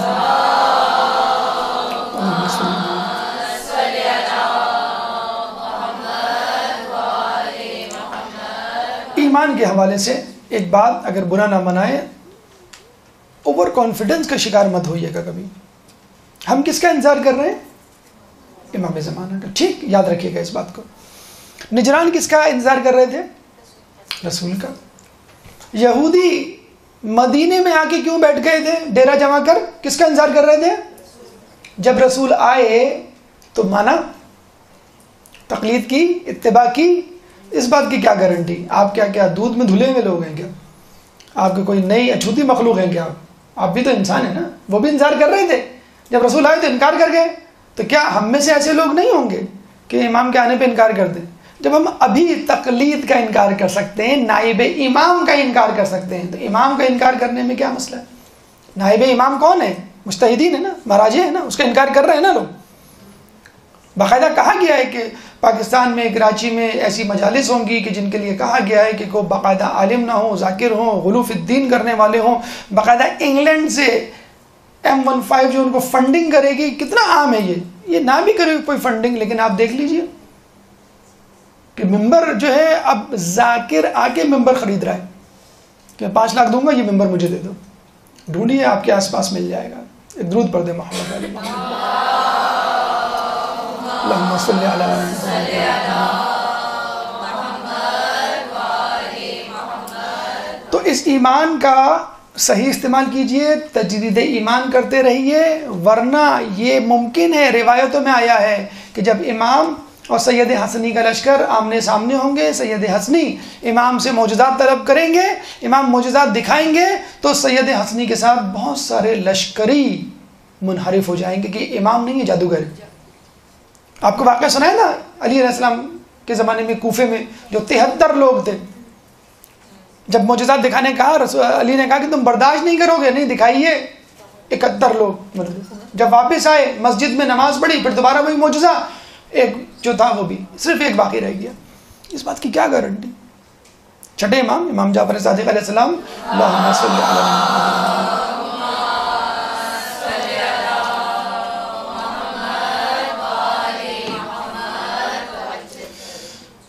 ایک دفعہ گریہ کر رہے تھے، اصحاب نے کہا آپ گریہ کیوں کر رہے ہیں؟ کہنے لگے کہ میں نے ابھی کتاب جعفر پڑھی ہے اور اس میں آخری زمانے کے شیعوں کے حالات کو پڑھا ہے، اور اس میں لکھا تھا کہ آخری زمانے کے شیعوں کے ایمان متزلزل ہوں گے۔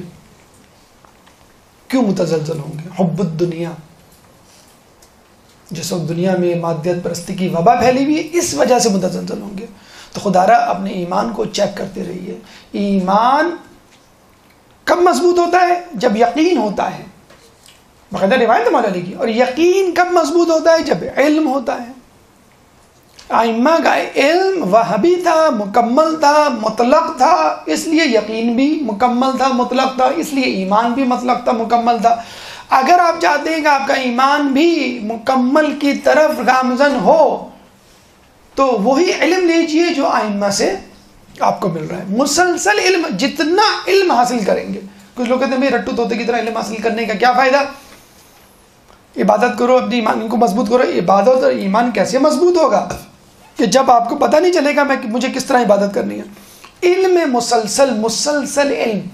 رسول اللہ کو کیا پڑھی تھی؟ علی کو بار بار نزاع کی حالت میں 2 یا 3 دن یا آخری وقت پہلے علی کو بلا کے چادر ڈال کے کچھ کہنے کی۔ کیا کہا ہوگا کہ میرے بعد کیا سازشیں ہوں گی، میرے بعد یہ ہوگا، وہ ہوگا؟ کیا پڑھی تھی؟ کیا ایسی ایمرجنسی تھی؟ بیمار ہیں، جانے کا وقت ہے۔ مولا سے پوچھا تو مولا نے کہا کہ رسول اللہ نے مجھے 1000 علم کے باب دیے، ہر باب میں سے 1000 مزید علم کے باب نکلتے ہیں۔ جاتے جاتے علم سکھا گئے۔ دیکھو علم حاصل کرنا، مولا علی کو علم سکھا رہے ہیں، وہ بتانے کے لیے سکھائے، وہابی علم ہے ان کے پاس موجود ہے، بتانے کے لیے۔ دیکھو میں جا رہا ہوں، لیکن میں سمجھتا ہوں سب سے اہم فریضہ یہ ہے کہ جاتے جاتے بھی علم دے جاؤ۔ تو علم حاصل کرتے رہیے، انشاءاللہ آپ کا ایمان مضبوط ہوگا۔ اس کے بعد کا مرحلہ، چھٹا مرحلہ، قربانی فی سبیل اللہ۔ اللہ تعالیٰ فرماتا ہے لن تنالوا البر حتی تنفقوا مما تحبون۔ کہ تم نیکی کے مرتبے پر اس وقت تک نہیں پہنچ سکتے جب تک اپنی بہترین چیزوں میں سے کوئی چیز کھاؤ نہ دو۔ ابراہیم کی بہترین چیز کیا تھی؟ اسماعیل، کہا اس کو قربان کرو۔ رسول اللہ کی بہترین چیز پہلے باپ، پھر ماں، پھر بیٹے، بیوی، سب چلے گئے نا، کون بچا اب بہترین چیزوں میں؟ کل کائنات کون تھا رسول کی؟ علی، فاطمہ اور 2 بچے، جگر کا ٹکڑا، ان کا پھول، ان کی آنکھوں کی ٹھنڈک، قرۃ العین کون تھا؟ بی بی سیدہ اور ان کے بیٹے اور ان کا شوہر۔ ارے رسول آپ کا باپ بھی چلا گیا، ماں بھی چلی گئی، زوجہ بھی چلی گئی، بیٹے بھی چلے گئے، اب یہ 3-4 افراد بچے، ان کو بھی آپ لے کے جا رہے، خدا نخواستہ کچھ ہو گیا رستے میں، انہوں نے حملہ کر دیا، کچھ ہو گیا تو یہ 4 نہیں، یہی سب سے عزیز ہیں، انہی کو میں داؤ پہ لگاؤں گا۔ اور ہم کس طرح کی قربانی دیتے؟ اس دال میں بو آ رہی ہے، ماسی کو دے دینا، یہ کپڑا جو ہے یہ اس کا رنگ اتر گیا، یہ دیوار مہربانی پہ ٹنگ کے آ جاتا ہے، تو یہ چینج نیچے گرا ہوا اٹھاؤ ذرا، یہ صدقے کے باکس میں ڈال دو۔ یہ ہے ہمارا لن تنالوا البر حتى تنفقوا مما تحبون۔ تو جس طرح اللہ کے رسول نے، وہ ایک فقیر نے کہا نا کہ اللہ کے نام پہ دے دو ایک سیب والے سے، تو اس نے ایک سوا سیب اٹھا کے دے دیا، اس نے جیب سے 10 روپے نکالے اور کہا کہ مجھے ایک سیب دے دو 10 روپے کا، اس نے بہترین سیب چیک کر کے دیا، تو فقیر نے کہا یہ کیا بات، اللہ کے نام پہ سڑا ہوا سیب اور 10 روپے کے نام پر بہترین سیب۔ تو ہم بھی یہی کر رہے ہیں، اگر آپ کو سڑی ہوئی جنت دے دی جائے، یہاں پہ کچرا پڑا ہوا ہو کراچی کی سڑکوں کی طرح، بہترین جگہ مانگ رہے ہیں آپ جنت، اور اپنے پلو سے بدترین چیز اٹھا کے دے رہے ہیں، دکاندار کو پورے پیسے دے کہ بھئی مجھے یہ دے دو یہ دے دو، اور دکاندار آپ کو کوئی 2 نمبر مال اٹھا کے دے دے، آپ کو کتنا غصہ آئے گا؟ ابھی میں نے تو پوری قیمت دی ہے، آپ پیسے کھوٹے دے رہے ہیں، پیسے چھوٹے دے رہے ہیں، کم دے رہے ہیں، اور مال پورا مانگ رہے ہیں۔ ویسے میں تمار کی دکان پر بیٹھے تھے نا کھجور کی، شخص آیا لے کے چلا گیا کھجور، مولا نے میں سے میں تمار کو بھائی یہ پیسے ہیں، یہ کھجور لے کے گیا ہے، مولا یہ تو کھوٹے سکے، کہتے ہیں ہاں اگر یہ کھوٹے ہیں سکے تو کھجوریں بھی سڑی ہوئی ہوں گے۔ تھوڑی دیر میں بھاگتا ہوا آیا کہ مولا یہ آپ نے کس طرح کی کھجوریں دے دی، تو سڑی ہوئی ہیں، کہتے ہیں تمہارے سکے بھی تو کھوٹے تھے۔ تو سڑی ہوئی عبادت کریں گے کہ فویل للمصلین الذین هم عن صلاتهم، وائے ہو ان نمازیوں پہ جو اپنی نماز میں الکساتے ہوئے آتے ہیں۔ وہ بچوں نے اسکٹ بنایا تھا کہ ایک آدمی کو جو پکڑ کے لایا جا رہا تھا، اس کو خوب مارا جا رہا تھا، پھر دوزخ میں ڈالا جا رہا تھا، خوب اچھی طرح اس پہ مار کٹائی ہو گئی، اس کی سر پٹول ہو گیا، ناک سے خون نکل گیا، ہڈی پسلی ایک ہو گئی۔ جب جہنم میں ڈالنے لگے تو اس وقت بھاگتا ہوا ایک شخص نورانی چہرے والے آیا، اس کو چھوڑ دو، کہ تم کون ہو؟ میں اس کی نماز ہوں۔ تو فرشتوں نے چھوڑ دیا، تو اس نے کہا یار ایک عجیب آدمی ہو تم، اتنا سر پٹول ہو گئی، اتنا خون بہہ گیا اور ہڈی پسلی ایک ہو گئی، اب تم آ رہے ہو اتنی دیر میں، پہلے نہیں آ سکتے تھے جب انہوں نے پکڑا تھا؟ کہ تم نماز بھی تو دیر میں پڑھتے تھے، میں وہی تو نماز ہوں جو تم دیر میں پڑھتے تھے۔ تو تھوڑی بہت کٹائی یا مار پیٹ برداشت کرنی پڑ جائے گی اگر آپ نے اپنی نیکیوں میں جو ہے وہ دیر کر دی، تاخیر کر دی۔ تو یہ بہرحال پیغام ہے۔ اس کے بعد ایک درود پڑھ دیں محمد والے محمد۔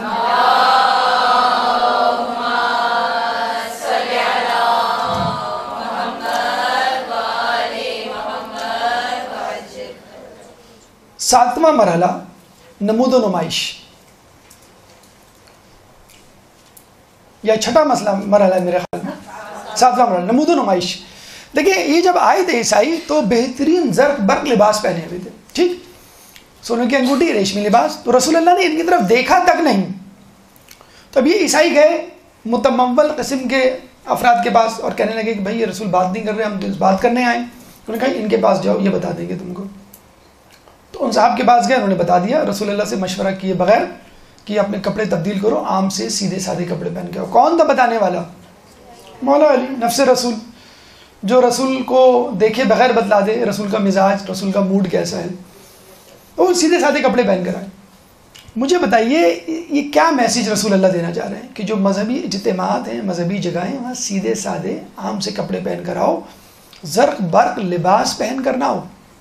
برا نہیں منائیے گا، محرم آنے والی ہے۔ اچھا ہم نے بڑی تحقیق کی تو پتہ چلا کہ 4 عیدیں، 2 عید الفطر، عید الاضحیٰ والی مسلمانوں کی، اور 2 ہماری اضافی۔ ایک دفعہ ہم بازار سے گزرے تو پتہ چلا کہ ایک 5ویں عید بھی ہے، دکاندار سے پوچھا، اس نے کہا کالی عید۔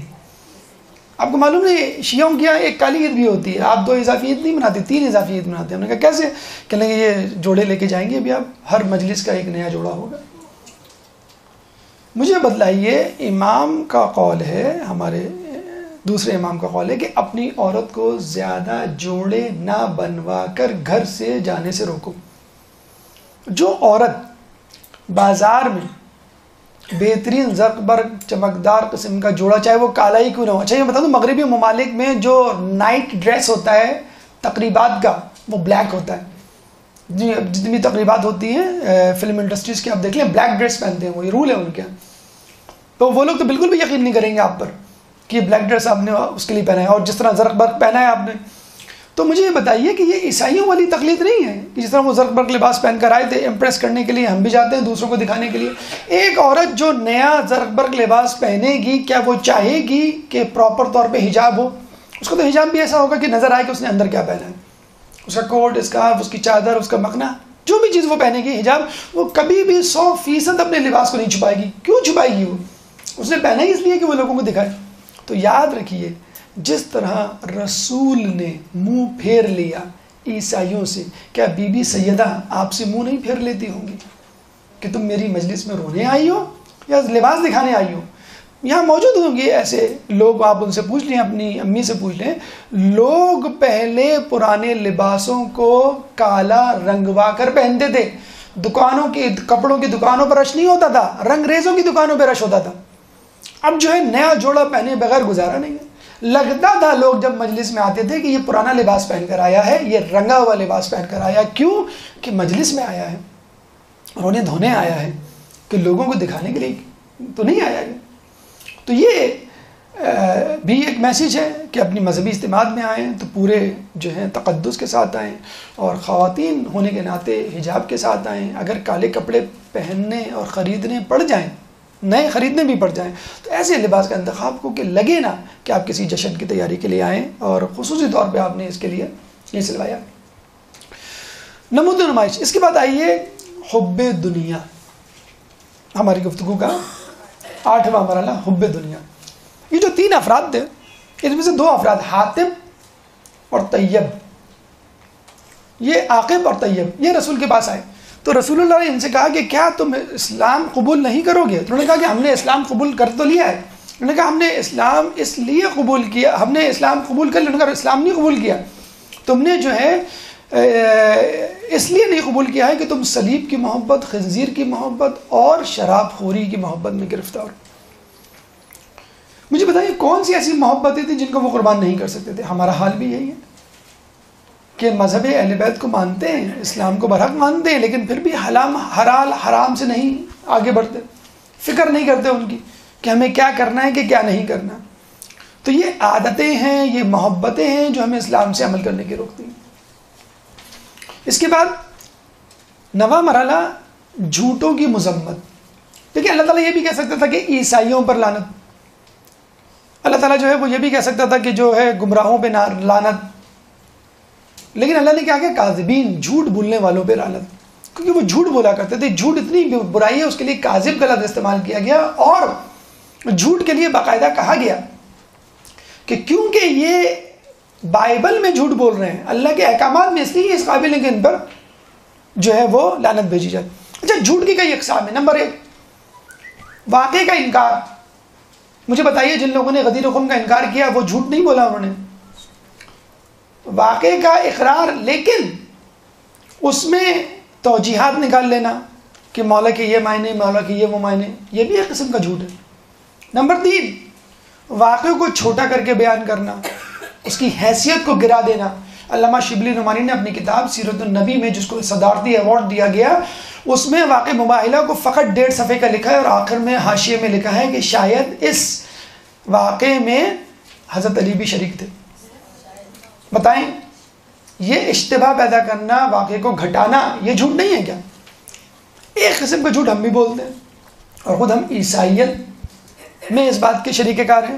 عیسائیوں نے پنجتن کو مان لیا تھا کہ یہ وہ شخصیات ہیں, پہاڑ کو حکم دیں تو اپنی جگہ سے ہٹ جائے. ہم نے بھی مانا ہوا ہے, کیوں نہیں مانا ہوا ہے؟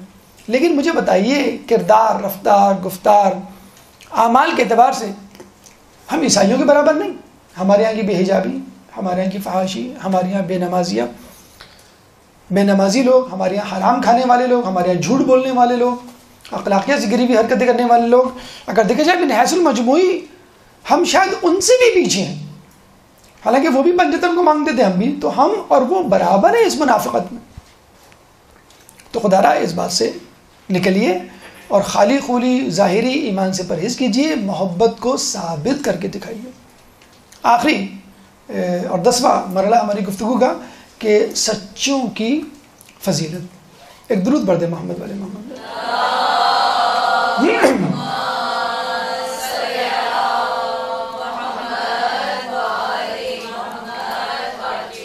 دیکھیے یہ جو آیت ہے، جیسے ہم نے بتایا کہ علی کی فضیلت تمام مصاحف پہ ثابت کرتی ہے، واقعی ایک ایسی آیت ہے کہ جو غدیر خم کا ایک وضاحت نامہ ہے.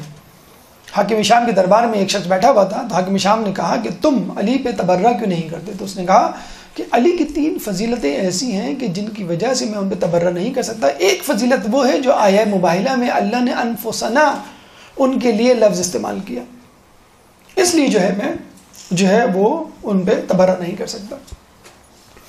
یہی وہ سچے ہیں کہ جب انہوں نے دعوت تبلیغ کا اظہار کیا، اپنے آپ کو رسول ظاہر کیا، تو اس سے پہلے وہ صادق مشہور ہو گئے. یہی وہ سچے ہیں جب انہوں نے اپنا فقہ مدون کروایا تو اس کی تدوین سے پہلے صادق مشہور ہو گئے. اور الحمدللہ اللہ کا شکر ہے کہ ہم پہلے صادق کو بھی مانتے ہیں، دوسرے صادق کو بھی مانتے ہیں. پہلے صادق کو مان کر ہم مسلمان کہلائے اور دوسرے صادق کو مان کر ہم مومن کہلائے. تو ان سچوں کے کونوا مع الصادقین کا کیا مطلب ہے؟ انہی صادقین، ان 2 صادقین کے ساتھ آپ شامل ہو جائیں، اہل بیت کے ساتھ شامل ہو جائیں کہ جنہوں نے واقع مباہلہ میں گواہی دی. اگر رسول اللہ چاہتے تو ابناءنا، بیٹوں میں جب ان کا کوئی بیٹا نہیں تھا تو کسی کو بھی لے جاتے. حقیقی بیٹے تو نہیں تھے، وہ تو نوازے تھے، بتانے کے لیے کہ یہی میرے بیٹے ہیں، انہی سے میری نسل چلے گی. نساءنا میں تو اور دائرہ وسیع تھا، عورتوں کو لاؤ، بیٹی کا لفظ نہیں استعمال کیا. تو عورتوں میں ازواج تھیں اور دیگر لوگ بھی تھے، کسی کو بھی لے جاتے، گھر کی عورتیں کہہ گئے. انفسنا میں تو اللہ نے حد کر دی، یہ نہیں کہا کہ اپنے بھائیوں کو لاؤ. دیکھیں ترتیب یہ ہونی چاہیے نا، بیٹوں کو لاؤ، عورتوں کو لاؤ، یا بیویوں کو یا بیٹیوں کو لاؤ. کوئی لفظ استعمال ہوتا بیویوں کا، عورتوں کا، اور اس میں آگے بھائی کا لفظ استعمال ہوتا بیٹوں کے بعد کہ تم اپنے بھائیوں کو لاؤ. انفسنا کا لفظ استعمال ہوا، یعنی تم اپنے نفس کو لے کر آؤ، جس کو تم سمجھو تمہارا متبادل وزیر جانشین وسیع وارث ہوگا. تو رسول چاہتے ہیں لاکھواں صاحب میں سے کسی کا بھی انتخاب کر لیتے، فقط وہ حضرت علی کا انتخاب کیا، بتلانے کے لیے کہ یا تو میرا کام میں کر سکتا ہوں یا علی. مباہلہ جب ہو گیا تو عیسائیوں نے اشارہ کیا، ہاتھ ہلائے کہ ہم آپ سے بات کرنا چاہتے ہیں. تو رسول اللہ نے علی سے کہا کہ جاؤ بات کرو، یہ جن شرائط پہ بھی بات کریں تم جیسا سمجھو صلح کر لینا، تم جیسا سمجھو ان کی بات مان لینا. یہ نہیں کہا کہ مجھے آگے بتاؤ. تو حضرت علی گئے، انہوں نے پھر کہا کہ ہم اتنے 1000 جوڑے دیں گے، اتنی زریں دیں گے، اتنے تلوار دیں گے، اتنے گھوڑے وغیرہ دیں گے ہر سال. تو حضرت علی نے کہا کہ میں نے اس بات پر صلح کر لیا. رسول اللہ نے کہا کہ تم نے بالکل صلح کی. تو یہ ہے علی کی فضیلت، جس کی وجہ سے غدیر خم میں رسول اللہ نے ان کو من کنت مولا ہو فہذا علی مولا کا مصداق قرار دیا. آخر میں کلام آخر کے طور پہ ہم نے جو کہا تھا کہ صحت اور تعلیم کو پکڑا ہوا ہے عیسائی دنیا میں. ایک تیسری چیز کو آج کل پکڑا ہوا ہے امیگریشن. باقاعدہ مسلمانوں کے لیے خصوصی طور پر امیگریشن کے دروازے کھول دیے گئے ہیں. یورپ، کینیڈا، امریکہ، دوسری جگہوں پر باقاعدہ بڑے بڑے پادری ان کو ریسیو کرتے ہیں اور ان کو وہ ویلکم کہہ رہے ہیں. کل کی خبر ہے، اس درس کی تیاری کے بعد ہم نے کلک کر کے دیکھا کوئی کرسچن ورلڈ میں کوئی خبر، تو اتفاق سے کل کی خبر ہے کہ پوپ فرانسس 4 اس وقت جو پوپ ہیں، انہوں نے کہا ہے کہ ہم عنقریب مسلمانوں سے ڈائلاگ کریں گے. ارے بھائی کس بات کا ڈائلاگ؟ مباہلے میں آپ ہار چکے ہیں. وہ ڈائلاگ کریں گے ان لوگوں سے جو مسلمانوں کی حقیقی نمائندے نہیں ہیں، جو دہشت گرد ہیں، جو ایکسٹریمزم کو پروموٹ کر رہے ہیں، ان سے کریں. یا پھر ان لوگوں سے کریں گے جن کا دور دور سے اسلام سے کوئی تعلق نہیں ہے، ملحدوں سے بات کریں گے اور ان کو قائل کریں گے کہ تم وہ عیسائیت کے قریب آ جاؤ، یا کم از کم ہمارے خلاف جو جنگ و جہاد ہے وہ چھوڑ دو. دجال جب آئے گا تو روٹیاں دے گا، ایمان خریدے گا. تو فی الحال روٹی کا نام امیگریشن ہے. جو لوگ مغربی ممالک موجود ہیں اگر وہ جا چکے تو کوئی بات نہیں، آپ وہیں پر امام کے لشکر کو ترتیب دیں، کیونکہ امام کی نصرت کے لیے کسی فقط ایک جگہ سے، ایک کونے سے لشکر نہیں آئے گا، دنیا کے کونے کونے سے ان کی مدد کے لیے، ان کی نصرت کے لیے ان کے آوان و انصار آئیں گے. اللہ تعالیٰ سے دعا ہے کہ ہمیں عید مباہلہ اور عید غدیر کا پیغام حاصل کرنے کی توفیق عطا فرما، اہل بیت کی پیروی کرنے کی توفیق عطا فرما، امام کے ظہور میں تعجیل فرما، اور ہمیں ان کے انصار و اعوان میں شامل فرما. ربنا تقبل منا انك انت السميع العليم وتب علينا انك انت التواب الرحيم برحمتك يا ارحم الراحمين. اللجل اللجل يا مولا اللجل اللجل اللجل اللجل اللجل اللجل اللجل يا صاحب السماء اللجل اللجل